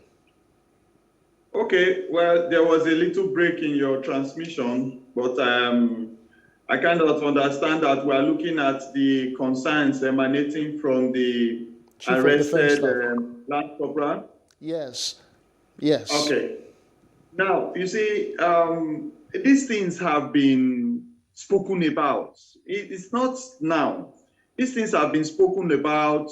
It's just because of the blessings of social media that you could quickly see the viral video and everybody had the story before the army started to respond. You know, in those days, the military was like a cult, you know, and it's not possible for you to be a mole. It's like 99% impossible, because in your house, another personnel can just knock the door and say, "Where this bagger?" And your wife will say he's inside. And he will just walk into your room. You know, your phone, you can leave your phone is ringing. Somebody else will pick the phone and say, "Hello, okay, he's not here." I will tell him. You know, so we were actually in each other's space all the time. You know, you're either in a platoon, in a battalion, in a division, in a garrison. You are always within a compact community of your colleagues. And it's not so possible for you to just quickly begin to align. That is even one reason why the coup d'etat in Nigeria was not so rampant. You know, it's easier to just break loose and somebody hears about it and you hear there was an attempted coup, because everybody's in everybody's space. And that was how some senior army generals started to complain. If you remember, so many of them were retired forcefully because they were complaining. They were complaining about the undue influence of ethnicity, the undue influence of religious preference in the military discipline. You know, so the religious preference, the ethnicity began to permeate through the military. And that was the complaint of very senior officers. And they were retired. So many of them were dismissed. They were implicated because we failed to see the truth in what they were saying. And do you know how many lives have been lost? You remember all the times we hear that soldiers on patrol were ambushed on the road. We hear that soldiers going to rescue another unit would be ambushed on the road. We hear suicide bombers penetrating into barracks. How did they get into the barracks? How did they get into the Mami market to blow up the place? You know, but we didn't understand. And we went ahead to start the de-radicalization process instead of imprisonment and recycle. There is a criminal justice system. Every criminal is supposed to be apprehended, taken to court, his evidence presented, and he's sentenced either to death or to years imprisonment. If it's years imprisonment, then the things that are supposed to happen there is the de-radicalization. It's the same thing that we all go through as criminals, as citizens of this country. You know, if he's not a citizen of this country, then you call into play the laws guiding him from his country. And you know, we failed to do this. We started to create de-radicalization camps, giving them better food than the IDPs. We started to recycle them into the society, giving them financial empowerment. Most of them were allowed to recycle back into the military, the police, and people were saying this. And you know that if you want to know why I'm convinced, there is no statistics to show where each of the de-radicalized personnel are today. There's no statistics, and we don't know where they are. So if we don't know where they are, how can we say they are not in our military? Okay. I mean, from listening to your thoughts this morning, why has it been very difficult for us to address the issue if we understand it from the beginning, like you have mentioned? The fact that you had several sentiments that would have led, having the military being involved in the security challenge that we're faced with. So why is it that we never addressed it? Well, I believe we all know why. Let me tell you. I mentioned about the compromise on religious belief. I mentioned about the compromise on ethnicity. You see, when those two things started to come into the professional bodies like the DSS, the immigrations, the armed forces, the police, it was death before, it was a death sentence for those agents. Because if you see during Salah periods in the barrack, everybody gravitates towards whoever is a Muslim to go and eat, drink. In fact, you hear him being called a beggar. My friend, go and bring this. In the Christian celebrations, everybody is going to each of every Christian's home. But when these politics came into play, and Nigerian politicians started to favor the use of ethnicity and religious belief as a yardstick to form cliques and groups, then we shouldn't have allowed it to get into the military, because it became a yard.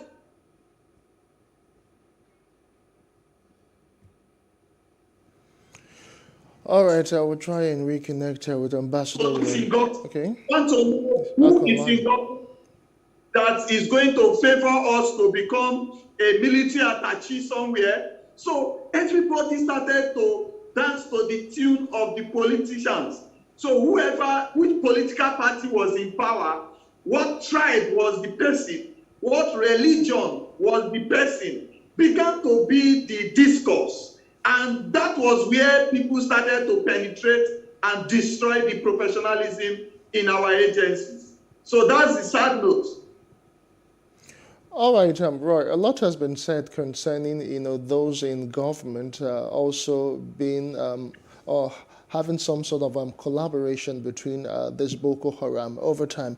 If you remember the case of the CBN deputy governor, Obadiah Milafia, when he said when he claimed that rehabilitated terrorists revealed that a certain northern governor is actually aiding and abetting this Boko Haram insurgents. But as it is right now, how do we move forward? The chief of defense staff has actually come out to speak to troops, on the way forward on not collaborating. But is that enough?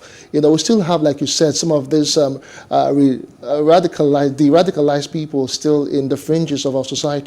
Just how do we begin to ensure that they don't revert into the military system yet again? Well, the office of the Chief of Defense Staff, the service chiefs, they are handicapped. They are very, very handicapped. The Attorney General of the Federation, the Minister of Justice, they all agree that we know those that sponsor terrorism. They agreed. They even mentioned, we have it online, you can Google, that the names were sent even from the UAE and all that. Then we know that some governors have been mentioned even by the arrested, apprehended criminals when they confess. Those same people, they migrate from being a governor to a senator. Those same people migrate from senator. They are contesting now for president. Same people that are ministers that are mentioned to favor terrorism. Many of them are now going to be governors also. So why are we recycling people that have questions to answer? Why is it that the agencies, the ICPC, the EFCC, the DSS, why don't they have the liberty to execute the punitive measures, the investigative pattern in our constitution. You know, our constitution have limits to what you can do, what you can own. ICPC has been assigned to do that, but who does that? Now we are hearing that Malami is giving cars. Today, this morning, we heard that it's his friends that are donating cars. We have heard that he's launching a hotel. But when Abba Kyari was doing all of those things, it was fanfare on social media. Now we are hearing about millions. So if our tracking of terrorists has taken us to the doorsteps of governors, why are they not persecuted? Why is executive vote not used to disalign the immunity clause? Why is it that the ministers, they are allowed to stand as sponsors and those that favor terrorism, and they still hold up? You should leave office and answer. The defense chief is handicapped. The service chiefs, they are handicapped. The Ministry of Defense, the Minister of Defense himself, he has not been able to take any decisive action on all of the complaints of military veterans. These are the community that brings the old tradition of the military, that could also support to fish out the moles in the military. They are neglected. Is it intentional? So that they will not be able to speak. So all of these things that is going on is political, is tribal, and is religious sentiment implied. Well, you seem to have actually put out some of the questions, but we're hoping that you definitely answer them. You have rightly mentioned over and over again the issue of the minister, you know, the generals themselves, the ministry being handicapped. Why are they handicapped? Okay, let me tell you something. If you go back like 2 years, if you go and count the number of military generals that have been retired, you will understand that certain people are favored to hold certain positions because they are favored by the current political body language. So if they hold those positions, they answer to the drums being beaten by the musician at the stage. So anybody that allows himself to be given an office, an apex office in any agency today in Nigeria, and you don't participate as a professional, you don't resist influence from political debates, from political postulates, you allow those influence into your professionalism as the head of an agency in Nigeria, put together to stabilize the country and protect the people, then you are compromised. If you cannot take a decision and you allow yourself to remain in office to perpetrate such unprofessional activities, then you should resign. Look at the recruitment in the police. Look at the recruitment in the military. Go and look at the recruitment pattern. Why is it that people are the ones that nominate? Why is it not Nigerians that have it for the patriotic attack that will be allowed to join these agencies?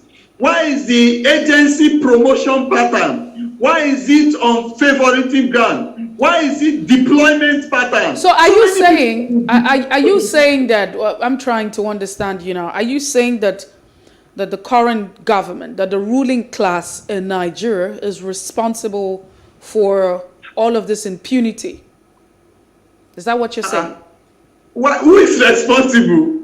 From our presidency down to every minister, their unpatriotic activities is clear for everyone to see. Nobody is afraid to talk because some of us have seen death many times.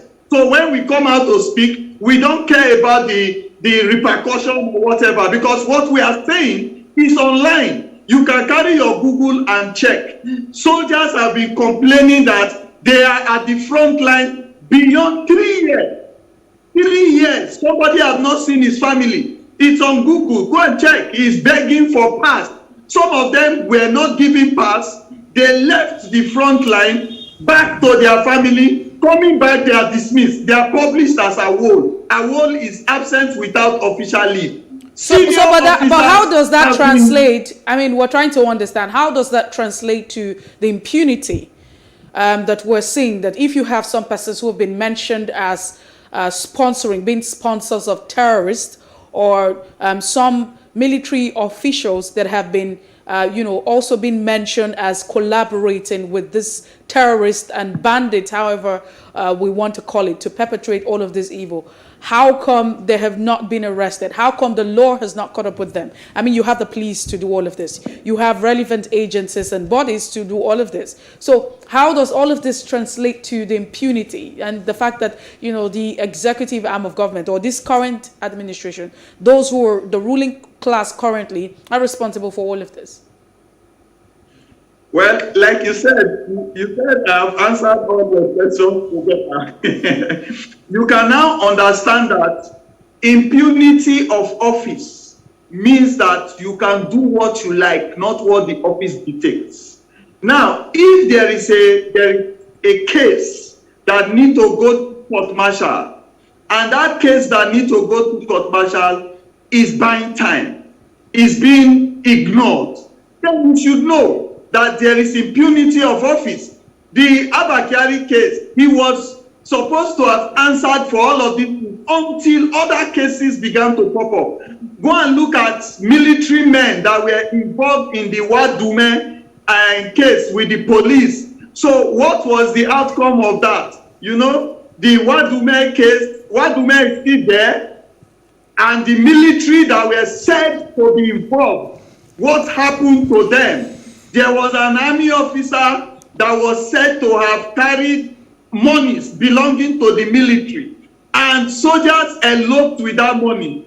He was in court-martial. He started to faint in court-martial. How many people were culpable? Who is the one that took money? Are you telling me that there are no other people entangled in that misappropriation? Where are those people? This soldier that was killed today, how did he die? It was said that he took guns from the people that handcuffed him and were leading him to incarceration, and shot himself, not them. So many things are proven that there is impunity of office. There are people that were said to have been mentioned to be related to sponsor terrorism. Are they military? Where are they? So many other officers have been investigated. Right. Who are those that are involved with it? Whose responsibility? The Ministry of Justice, what does it do? Is it the Ministry of Justice responsibility to defend people that were said to be against the state, or to process their judicial punitive measures? All right, so Dr. Hidebe, we start having all of this, we are afraid that we cannot answer properly.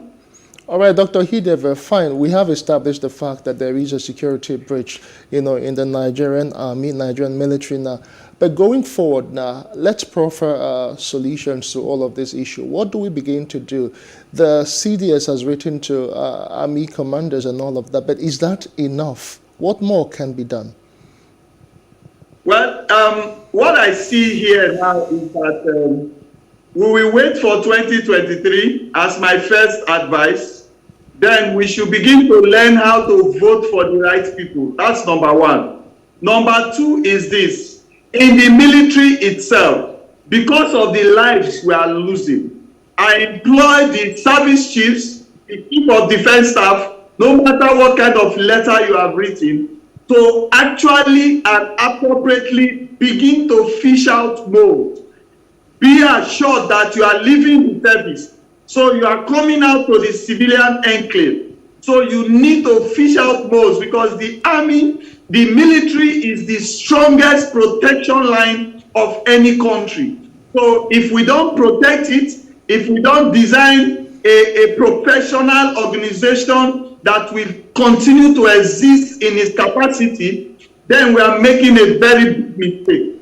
Then we also advise finally that every military person that discovers that there are activities of moles should please find appropriate channels, other channels, to begin to speak. You can release that information to retired military personnel that you know that you can trust. And I assure you that the veteran community will not accept it, because so many retired personnel, their children are in service. So if you have any information as a military personnel, pass it to the veteran community, and we will know what to do to safeguard the military of the country. But you said that we need to get to a point where we should hold on to 2023. And we're just imagining how long Nigerians can hold on. I mean, if we would even survive 2023, because it's a long time, to get to. But let's stay with the issue now that you have raised. 2023, vote the right people.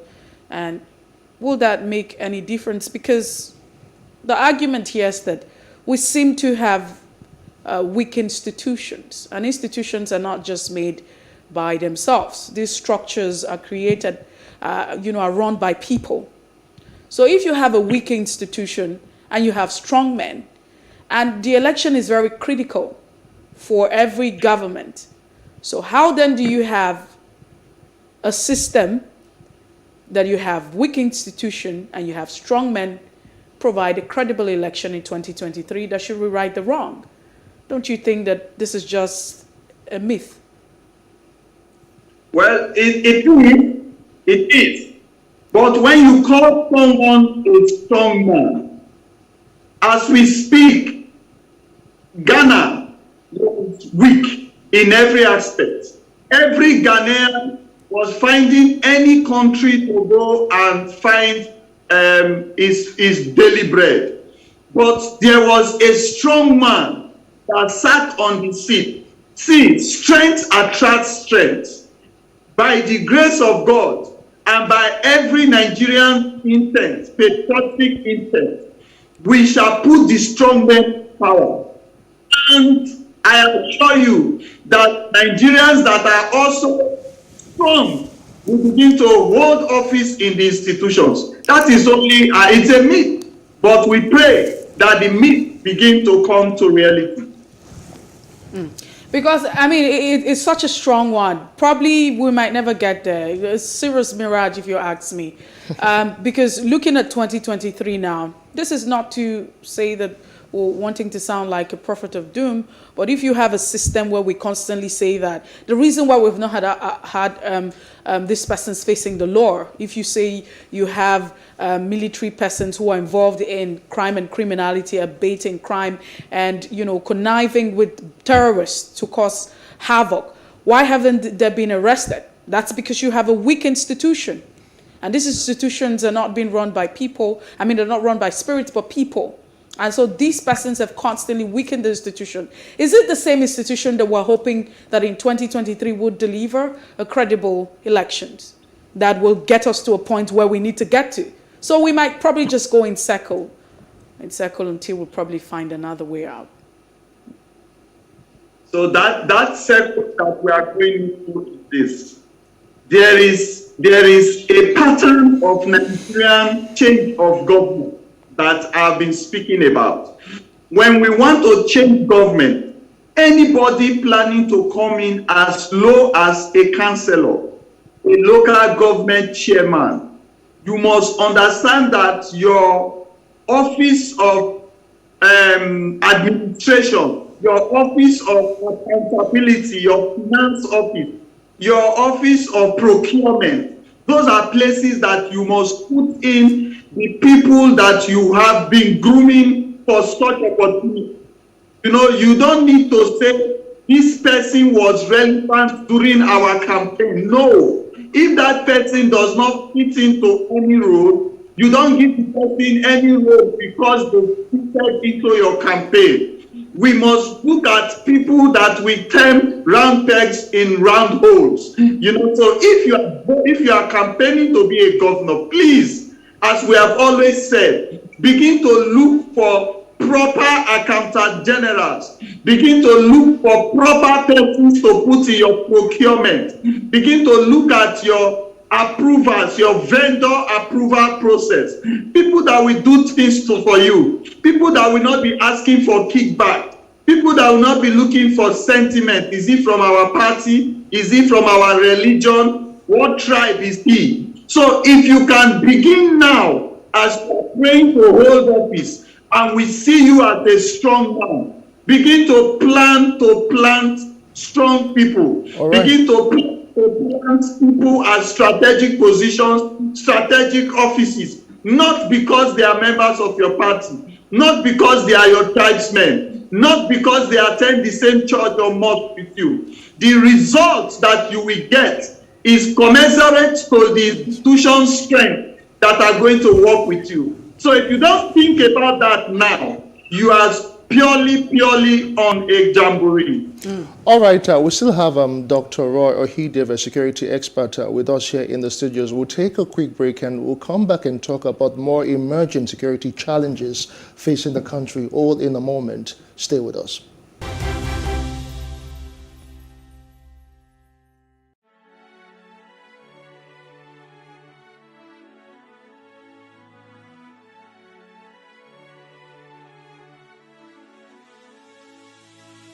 It is engagement we need to have. Those who suffer miscarriages are never taken into account. Members of the National Assembly are also influence peddlers. You are sitting on Nigerians' money. From the barbing, I pay my rent. From the barbing, I send my children to school. A consultative engagement. No any tangible notification before they ban us. It's one thing for people to be at your back and the heat of the moment, and another thing for them to still be with you when push comes to shove. I will do everything to take Lagos out of the national grid.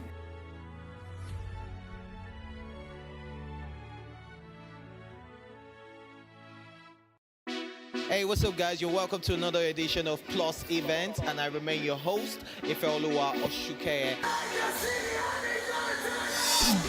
Your absence isn't an excuse anymore, as Plus Events is all you need, as we bring you the glitz, the glamour, and loads of fun. Oh, definitely, by no question. He's a living legend.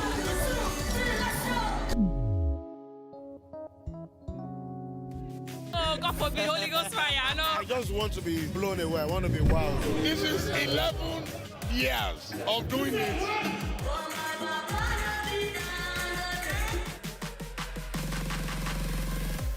I'm surrounded by so much positivity. No, it's okay. Yo, what's up, my people? It's your boy Starboy Terry. You're watching Plus Event on Plus TV. Stay glued to Plus TV Africa every Saturday and Sunday, 4:30 p.m. West African time. So what are the top decisions that the United States considers necessary that Nigeria must take? I like to think of my interactions as conversations, not interviews. And that's why I say asking questions is both an art and a science. Everyone says in Islam you are allowed to have 4 wives. Is it mandatory?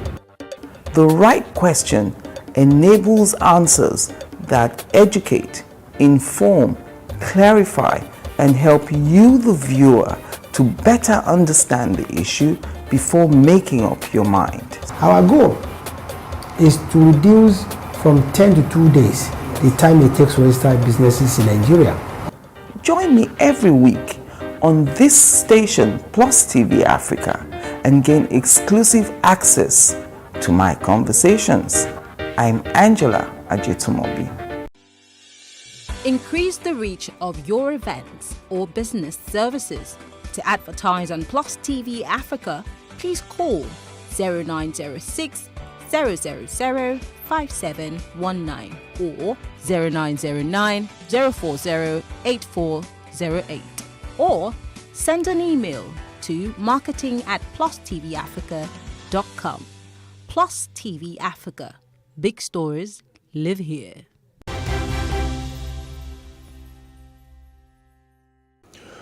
All right, welcome back. It's still The Breakfast on Plus TV Africa, and we still have our security consultant who has joined us, Dr. Roy Ohidebe. Thanks for staying with us, Dr. Roy. This time around, let's just focus on the emerging security challenges in the Southeast. All right, Dr. Roy, you are aware, or Dr. Ohidebe rather, you are aware of what has been happening in the South. But let's start with what happened recently in Imo State with those two army officers killed. The army has come out to say that it was actually a very sad one. But how could that have been averted, really? Well, I am still not comfortable with that incident because I know the warrant officer, and he had a promising career, and he had to resign because of that marriage, you know. And for this thing to have happened like this, it's another eye-opener, because, you know, when this Biafra stuff started, I went on Facebook, I became members of, I joined so many groups so that I can talk to youths. You know, I was trying to impose on them a mindset to have an articulate approach to the matter. Because anytime you go through violence, you cannot control what the armies you are growing will begin to do. Even Boko Haram, they now started to have splinter groups. ISIS, ISWAP, they have discordant tunes, they fight internally and they break out. You know, so anytime you are going into violence, so I was speaking to them. My wife is from the East, you know, my dad is from Edo State, my mom is Fulani, my grandmother is Ijebu. So I always let people know that there are people that came from everywhere in Nigeria. So we are detribalized. We cannot be in one tenacity or the other. So when you see what our youths are doing in terms of ritual, in terms of cybercrime, in terms of any kind of syndrome that is get rich quick, you will understand that the youths are agitated already. The youths are falling out of the pattern of being disciplined and follow through with parents' guidance, daddy and mommy advice. You know, so the youths are their own government, and you begin to perpetrate violence, and you think that they will not correlate their frustration and disgruntlement with that violence and take it beyond the level that you can handle. So right now, the East is facing this charade of unknown gunmen. And we understand that the unknown gunmen, they are there when we were having herdsmen crisis in Enugu and other places. And we expected that these are discussions that could be had. People can discuss. People can have articulate representation. There are people from the East that have been in the presidency in the last 10, 20 years. There are people from the same East that have held office in CBN, that have held office in our judiciary, that have held office in NDDC, that have held very strategic offices, vice presidents, people from the East. So what did we do with those appropriate positioning to begin to put forward strong and logical arguments? No, because people get into government and they become distracted with what they can take for themselves. They forget the agitations of the people. Now, the East that we speak about now used to be very peaceful. I used to go to Enugu. I love Enugu particularly because you go around, you just see people relaxing. And there's a lot of civil servants there. The Nigerian film industry used to go to the East to film, to make all of those films. And you can see sometimes they go to the forest. They go to distant, unpoliced areas to make movies that we enjoy. Who can try that now? You know, but we built this situation ourselves. We believe in violence. We believe in encouraging violence. We believe in agitating minds of people. And that's where we are. So, but would you say that this unknown gunmen and the IPOP are one and the same thing? Listen, as we speak right now, there are people that claim they are bandits, but they are terrorists. There are people that claim that they were Boko Haram, but they were ISIS. Later, we are hearing there is ISWAP. Go and check the history. In the East that we are now, there are people that said they are IPOB, and they made Nnamdi Kanu their spokesperson, and he went into aggression and violence, and they are not with him. They are IPOB. They are fighting for Biafra. They are not with Nnamdi Kanu. The same Nnamdi Kanu now, when we had about ESN, Eastern Security Network, we saw them on videos in forest areas being trained with their black attire with guns. How do you think Nigerian youth will not be attracted? Now, when the ESN is there, we started to hear that they are prepared to perpetrate violence. And they started to say, Monday is no work day. We don't want election. Beginning to give rules and regulations.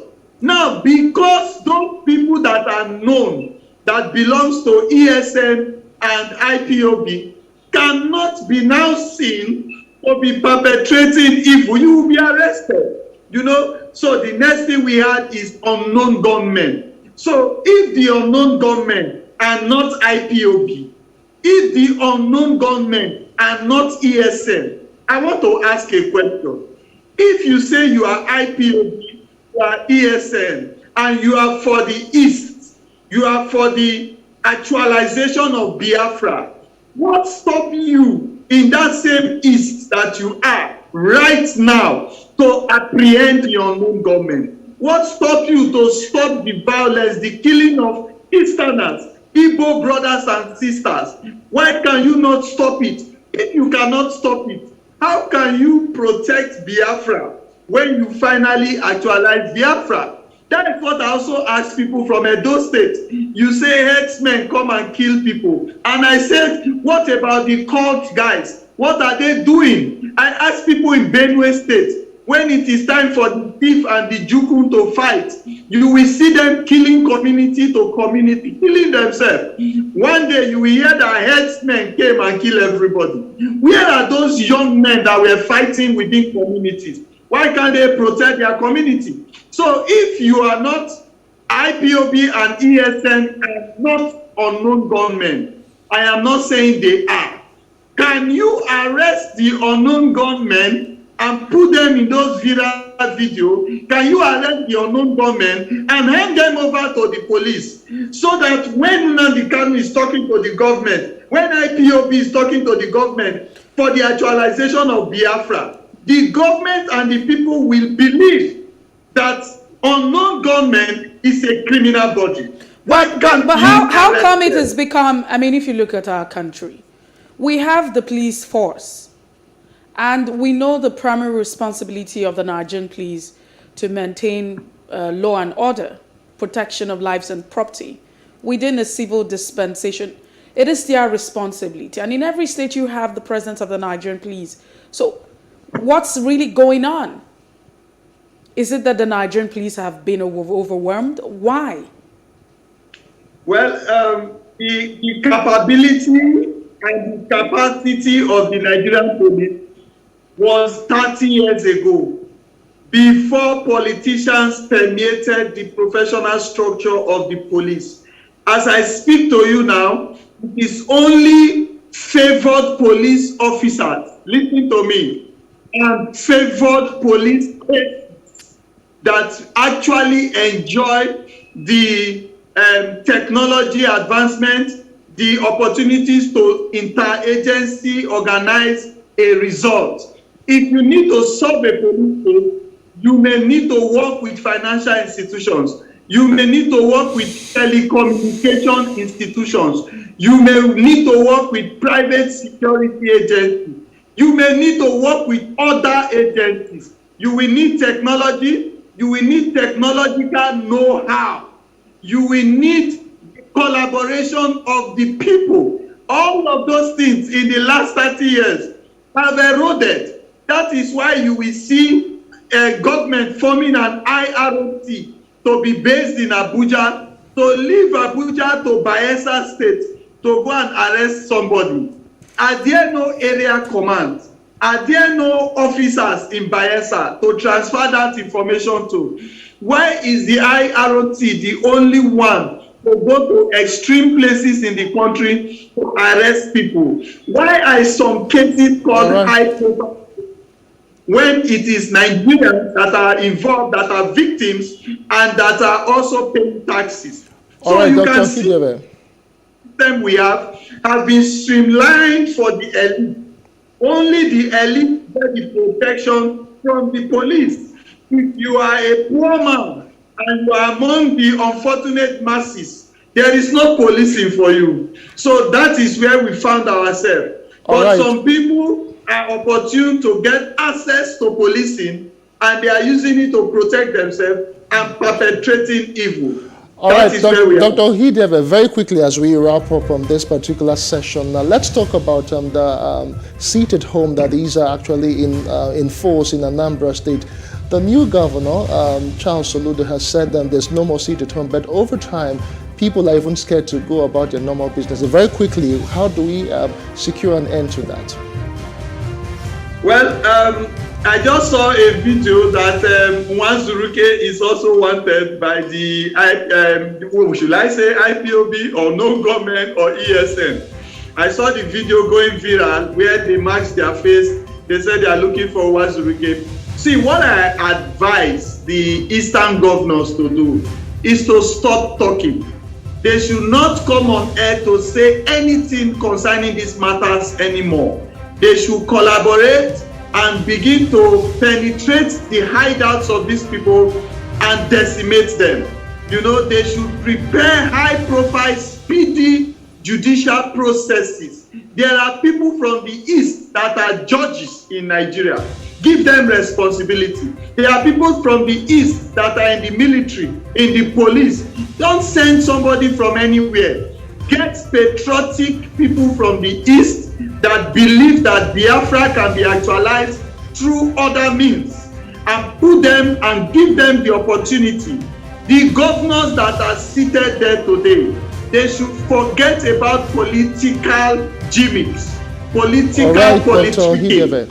They should focus on the people and help the police agencies to forge ahead, find out these people, bring them out, and prepare judicial processes for them. All right, thank you so much. Indeed, we have been speaking with Dr. Roy Ohidebe. He is a security consultant, and he has shared so many thoughts and ways forward on how we can tackle all of these developing issues as they affect the nation's security. Thank you yet again for joining us on The Breakfast. Thank you very much. All right, that's the size of the show for today. A very big thank you to all of our guest who has joined, and of course all of you who have sat back to watch today. We'll return again tomorrow. My name is Justin Akadonye. I am Messia Boko. Follow us on Facebook, Twitter, and Instagram. If you missed out on any part of the conversation, we're at Plus TV Africa and Plus TV Africa Lifestyle. Subscribe to our YouTube channel. Have a great day.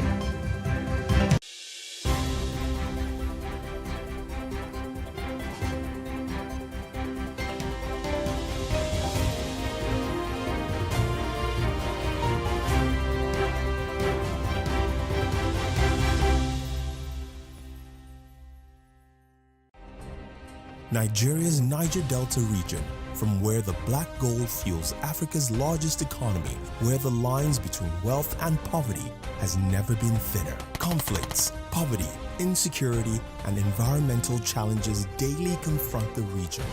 How can the Niger Delta story be changed for the better? Join Mamude Akuga at 9 p.m. every Friday evening on Plus TV Africa as he probes deep in search of solutions. Inside the Niger Delta with Mamude Akuga, the authentic voice of Nigeria's oil-rich region.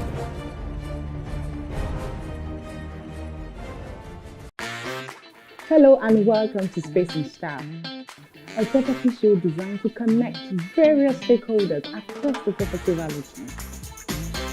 We can also provide realistic solutions and deepen your knowledge about the interesting world of real estate. We shall showcase architectural design, interior design trends, lifestyle and real-time property news updates, and the right way to navigate through property development and investment. Join me every week on this channel as I take you through an exciting journey in the world of real estate. Space and Style, 6:30 p.m. on Saturdays and 5:30 p.m. on Wednesdays. How can we have peace without justice? Plus Politics. It's not just another political conversation, it's about keeping you in the know. The relevant interviews, asking the tough questions to those that matter. Get the answers you need. Does it mean that the people who were injured, people who were shot at, those who were involved in that stampede are not going to get justice? It is unfortunate, it is sad that we have a government of deaf and dumb. Analysis from top experts. The last election was not really an election. We feel that Obasanjo has a very special place in his heart for hating Ijaw people. I think it really boils down to two things. One, trust and accountability. Plus Politics, every weeknight at 7 p.m. on Plus TV Africa.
Reading is an essential habit and a culture that must be developed.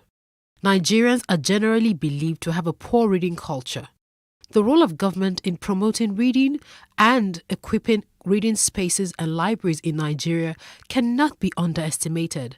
But first, we must look at the development of reading habits from the home and the role parents play in encouraging their children. My parents, my mom used to be a teacher, so reading was obviously part of a curriculum. And then my father used to be a professor and is an author. So I started reading very, very early, and I started reading books that were higher than my age grade.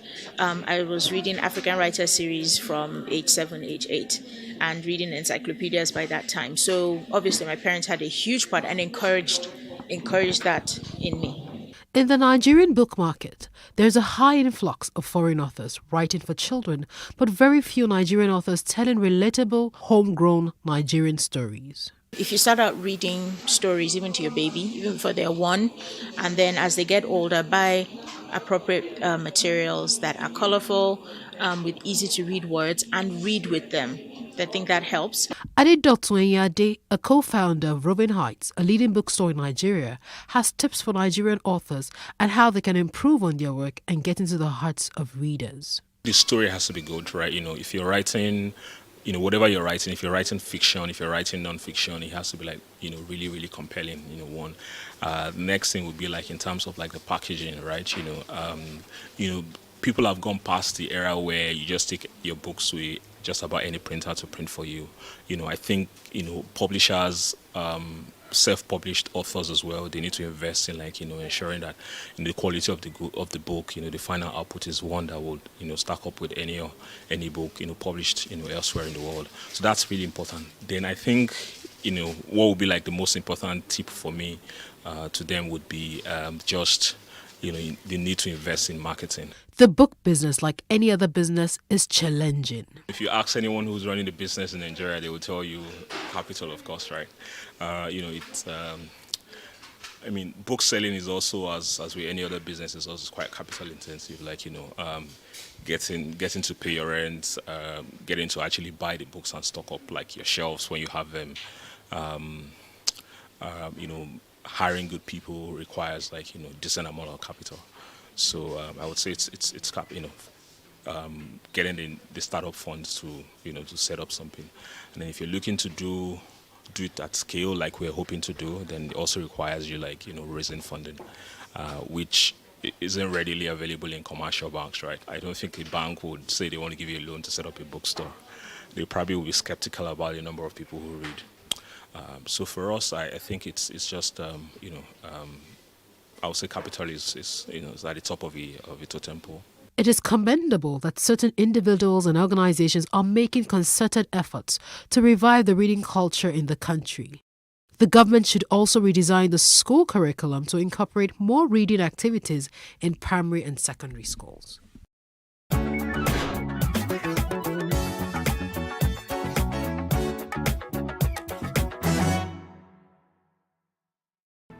There is no voting on social media. To vote, you would require permanent voter's card. To get your PVC, visit cvr.inecnigeria.org. Create your account with a valid email address and start the registration process. An activation link will be sent to you. Click on the link and activate your account. Fill out the form, pick and submit a convenient date and time for your biometrics. Print the application slip, which should have your QR code. On the appointed date, go to the nearest INEC office for your biometric capturing. Thereafter, you will get a registration slip to pick your permanent voter's card when ready. Get your PVC today. This message is from Plus TV Africa.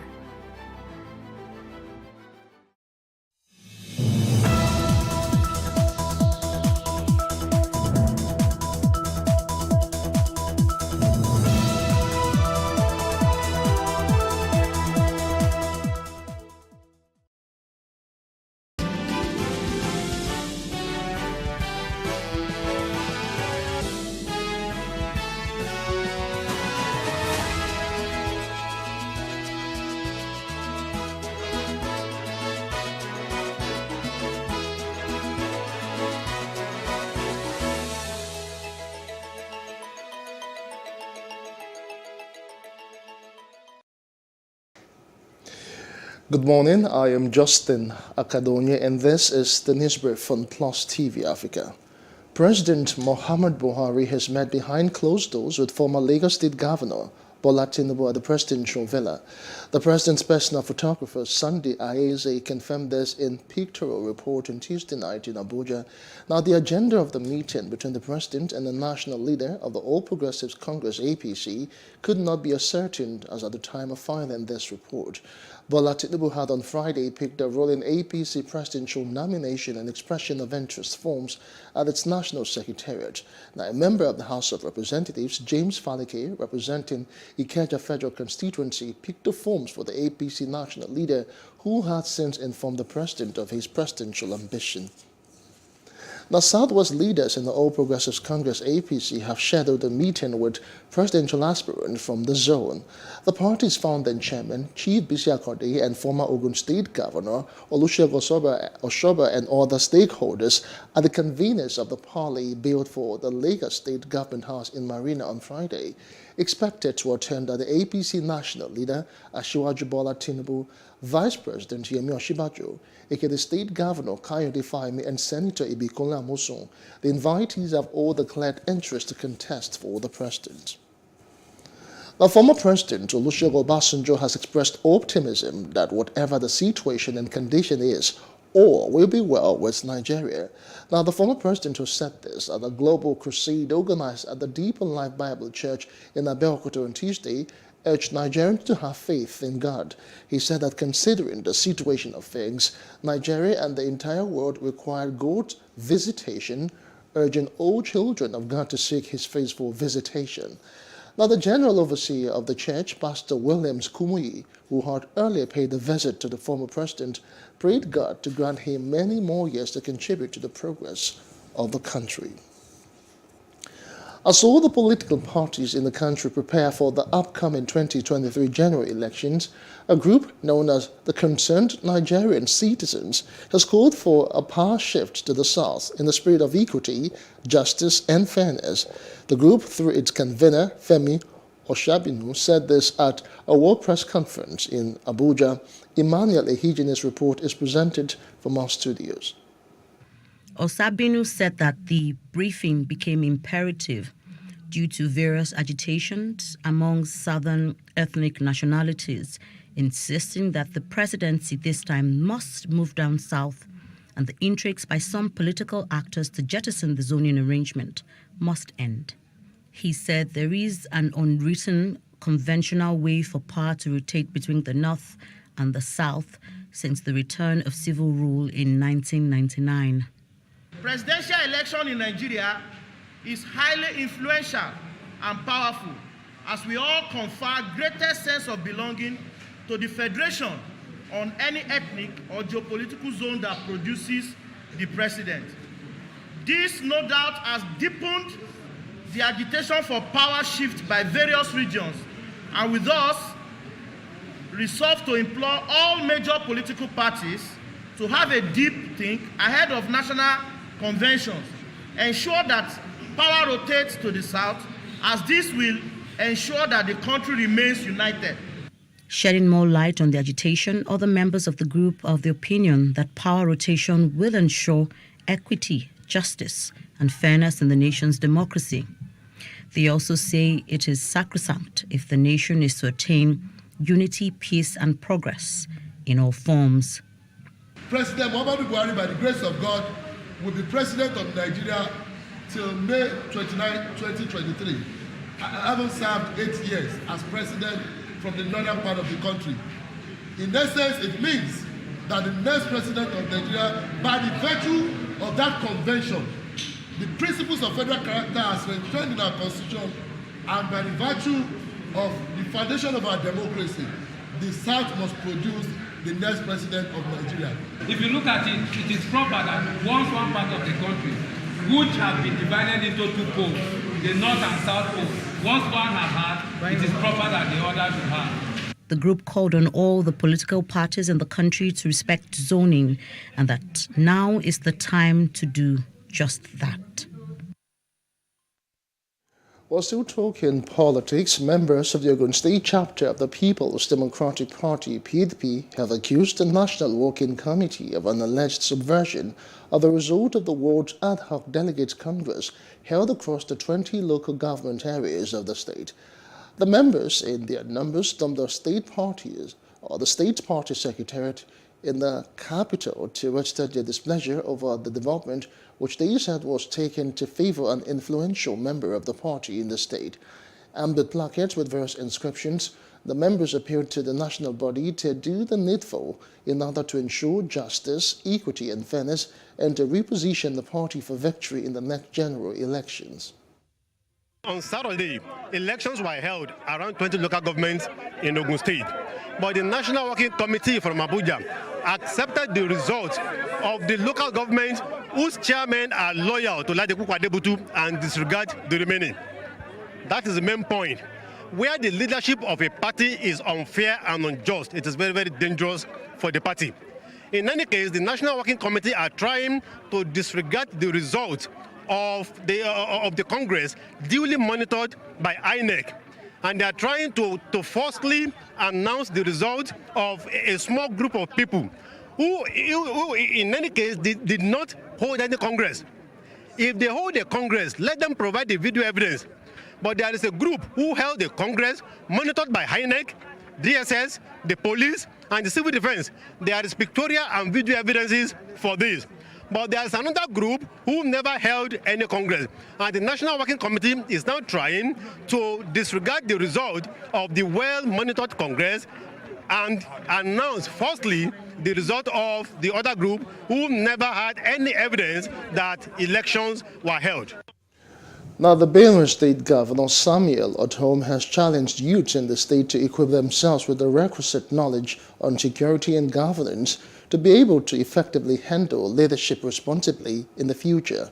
Our correspondent in Makurdi, Francis Theophilus, report is presented from our studios. The governor, who was represented by an administrative officer in the Office of the Special Advisor on Security, Taena Chiapin, said it was time for youth to be adequately educated on security matters to enable them to respond to such issues when the need arises. It is really time to enlighten our youth on issues of security and also on issues of youth development. Youth development is something that must be done. I say must be done. Yes. Because you are leaders of tomorrow.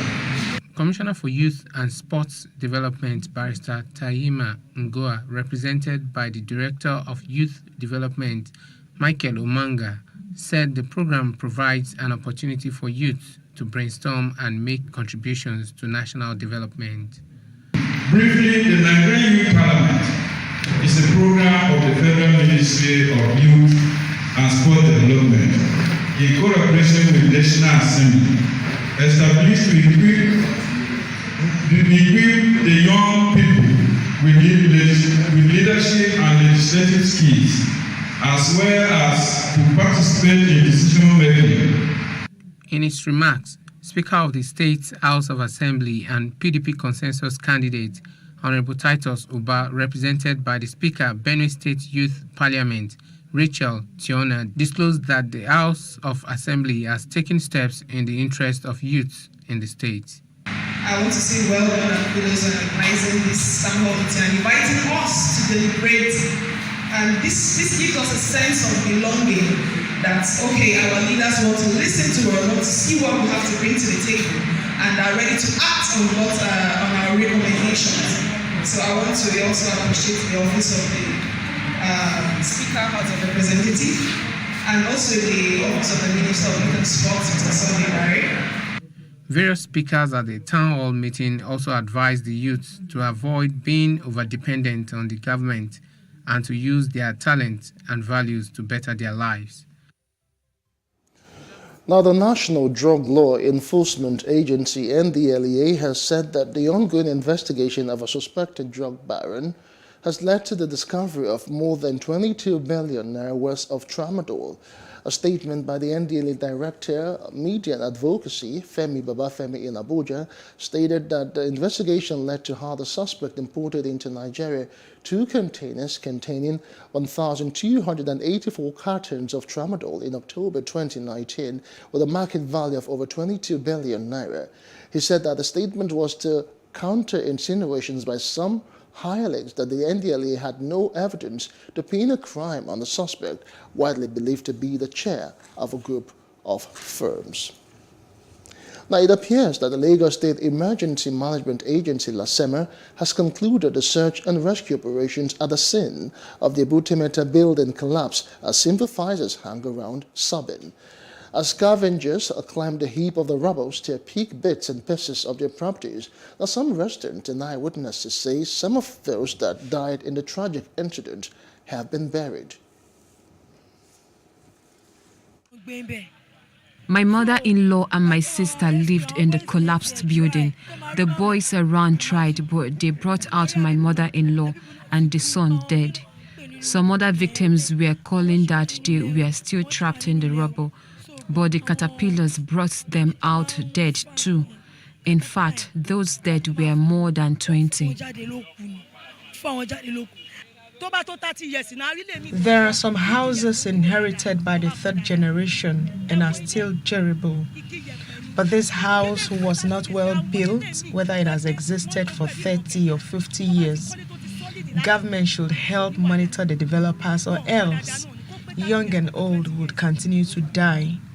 This particular building was built with ordinary sand. I will blame the government, because the residents of those places, I can't blame them much, in the sense that if you look at the cost of rentage in this country is too high. The cost of houses in this area is so much. Getting a room and parlor 1 million naira with agreement and commission. How many people has that money? And I believe most of them that died in that house because of the high cost of apartment. That is why they didn't leave. And now to insecurity matters. Some stakeholders in Edo State have insisted that the security architecture of the nation must be community-driven if the nation must get out of the security challenges it is currently faced with. This was the outcome of a one-day security summit organized by the Edo State Security Network, a body inaugurated by the state government to help drive security at the grassroots levels. Security network. Their importance is felt in all communities across, not just of Biafra constituency, across Edo State. This is what we are clamoring for to decentralize the policing to various states, and the governor has graciously, further decentralized it to the local level. So community policing is very key. You can attest that to the fact that a lot of crime has been reduced drastically. The people here, the states, should be responsible to take the lead in caring for those operatives, which are the vigilante. The vigilante at the school, they are the ones carrying out the responsibility of the community policing at the state. Security, as important as it is, must be community driven. Because the truth is that when we say community policing, vigilante should be community driven. I'm sure when everybody, all and sundry support, the vigilante will be more agile, they'll be more efficient, they'll be more effective.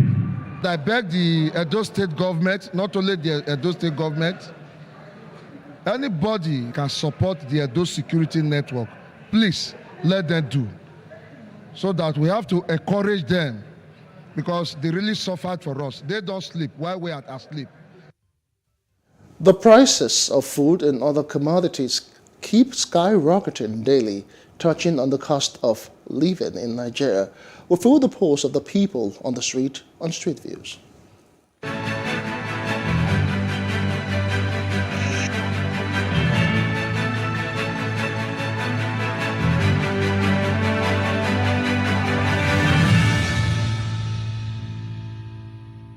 You expect seriously, we can't even explain because in my place of work, the place I would normally pay 500, go and come back. That was 2014, 2015. Now I pay 1,200. We just have to keep on going with it now. We just hope it gets better. So how we are coping is work harder, and that's just what we can do. I'm into food business, so I know it's affecting a lot. Particularly trying to get customers, when you give them prices of stuff that we do, they complain that it's too expensive.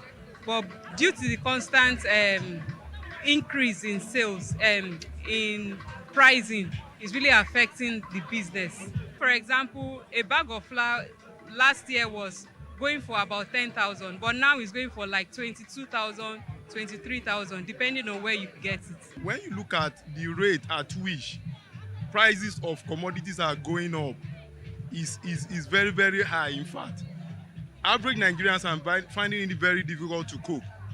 And we want government to do something as soon as possible before things get out of hand. When I was coming now, I had a small issue with my car, and I had to get, I think the person that wanted to help me fix it said I should get, what's it called? Jowl, ordinary jowl. Then we used to get it for like 1, 2 or thereabout. But when I bought now, it's 2.5. Now. You get, so everything, food, rent, everything. That affected my daughter. Like my daughter likes berries a lot. And berries that I used to buy for 1,000, now it's 3,000. I can't afford to always buy berries for her. So it's affected in every, I don't even know what to say about it.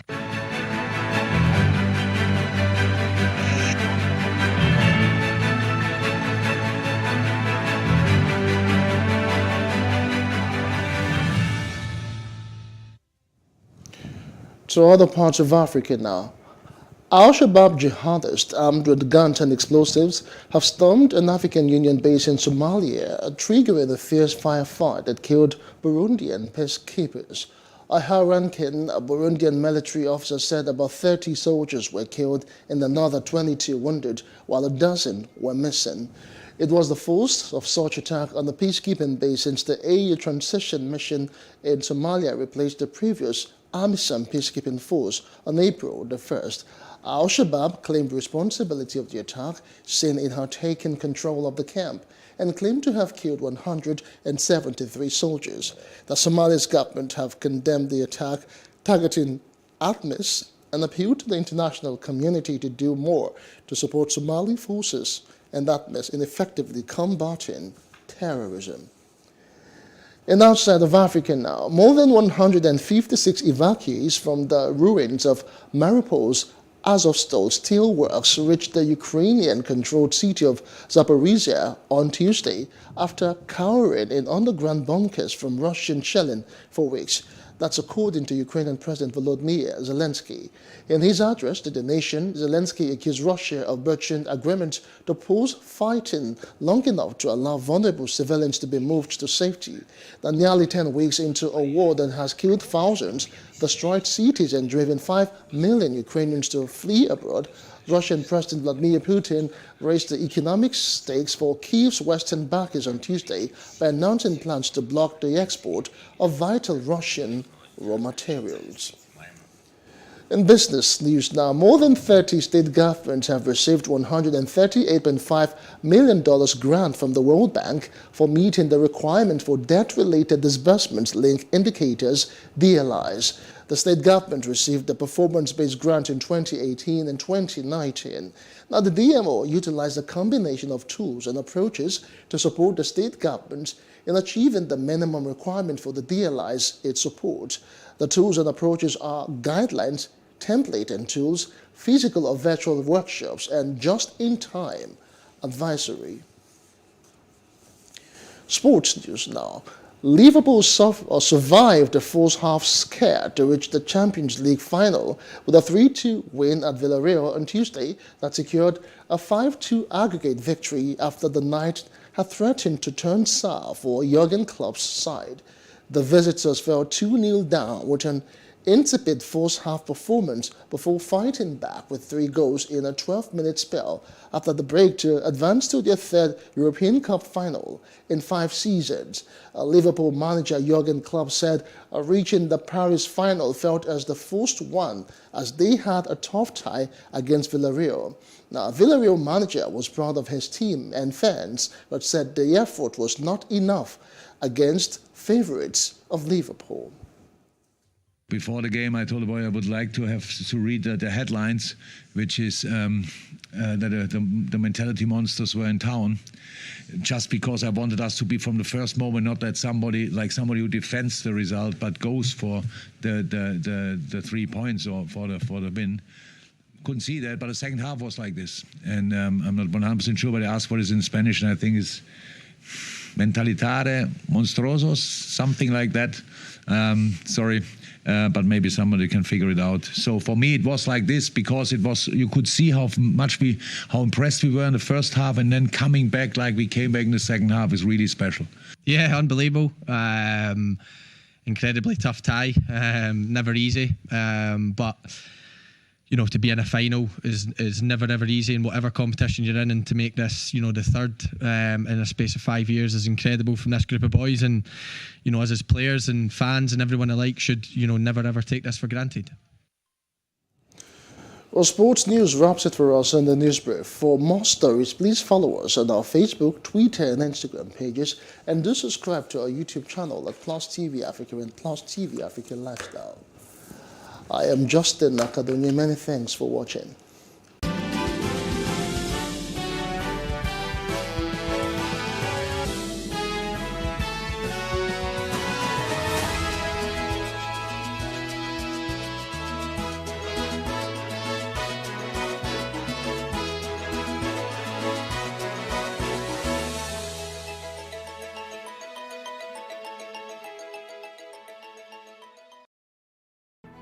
There is no voting on social media. To vote, you would require a permanent voter's card. To get your PVC, visit cvr.inecnigeria.org. Create your account with a valid email address and start the registration process. An activation link will be sent to you. Click on the link and activate your account. Fill out the form, pick and submit a convenient date and time for your biometrics. Print the application slip, which should have your QR code. On the appointed date, go to the nearest INEC office for your biometric capturing. Thereafter, you will get a registration slip to pick your permanent voter's card when ready. Get your PVC today. This message is from Plus TV Africa. Nigeria, by extension, Africa, is faced with a lot of challenges. The growing youth population with little engagement, that is a ticking time bomb. We are a blessed people with diverse culture and highly cerebral minds who have a lot to say. And yes, we are talking. It is important we drive the right conversation that informs, inspires, influences thoughts and action. If we say there's beauty in our diversity, then let us embrace our diverse culture. We must continue to courageously be the voice of transformation as we are the hope for the future.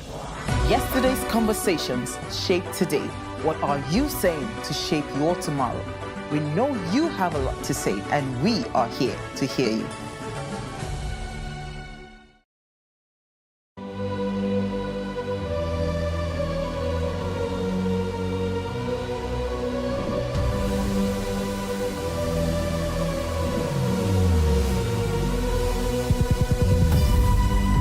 What we do not understand, we will stigmatize. What you can see is the remaining of the tanker that exploded. The suspect equally confessed.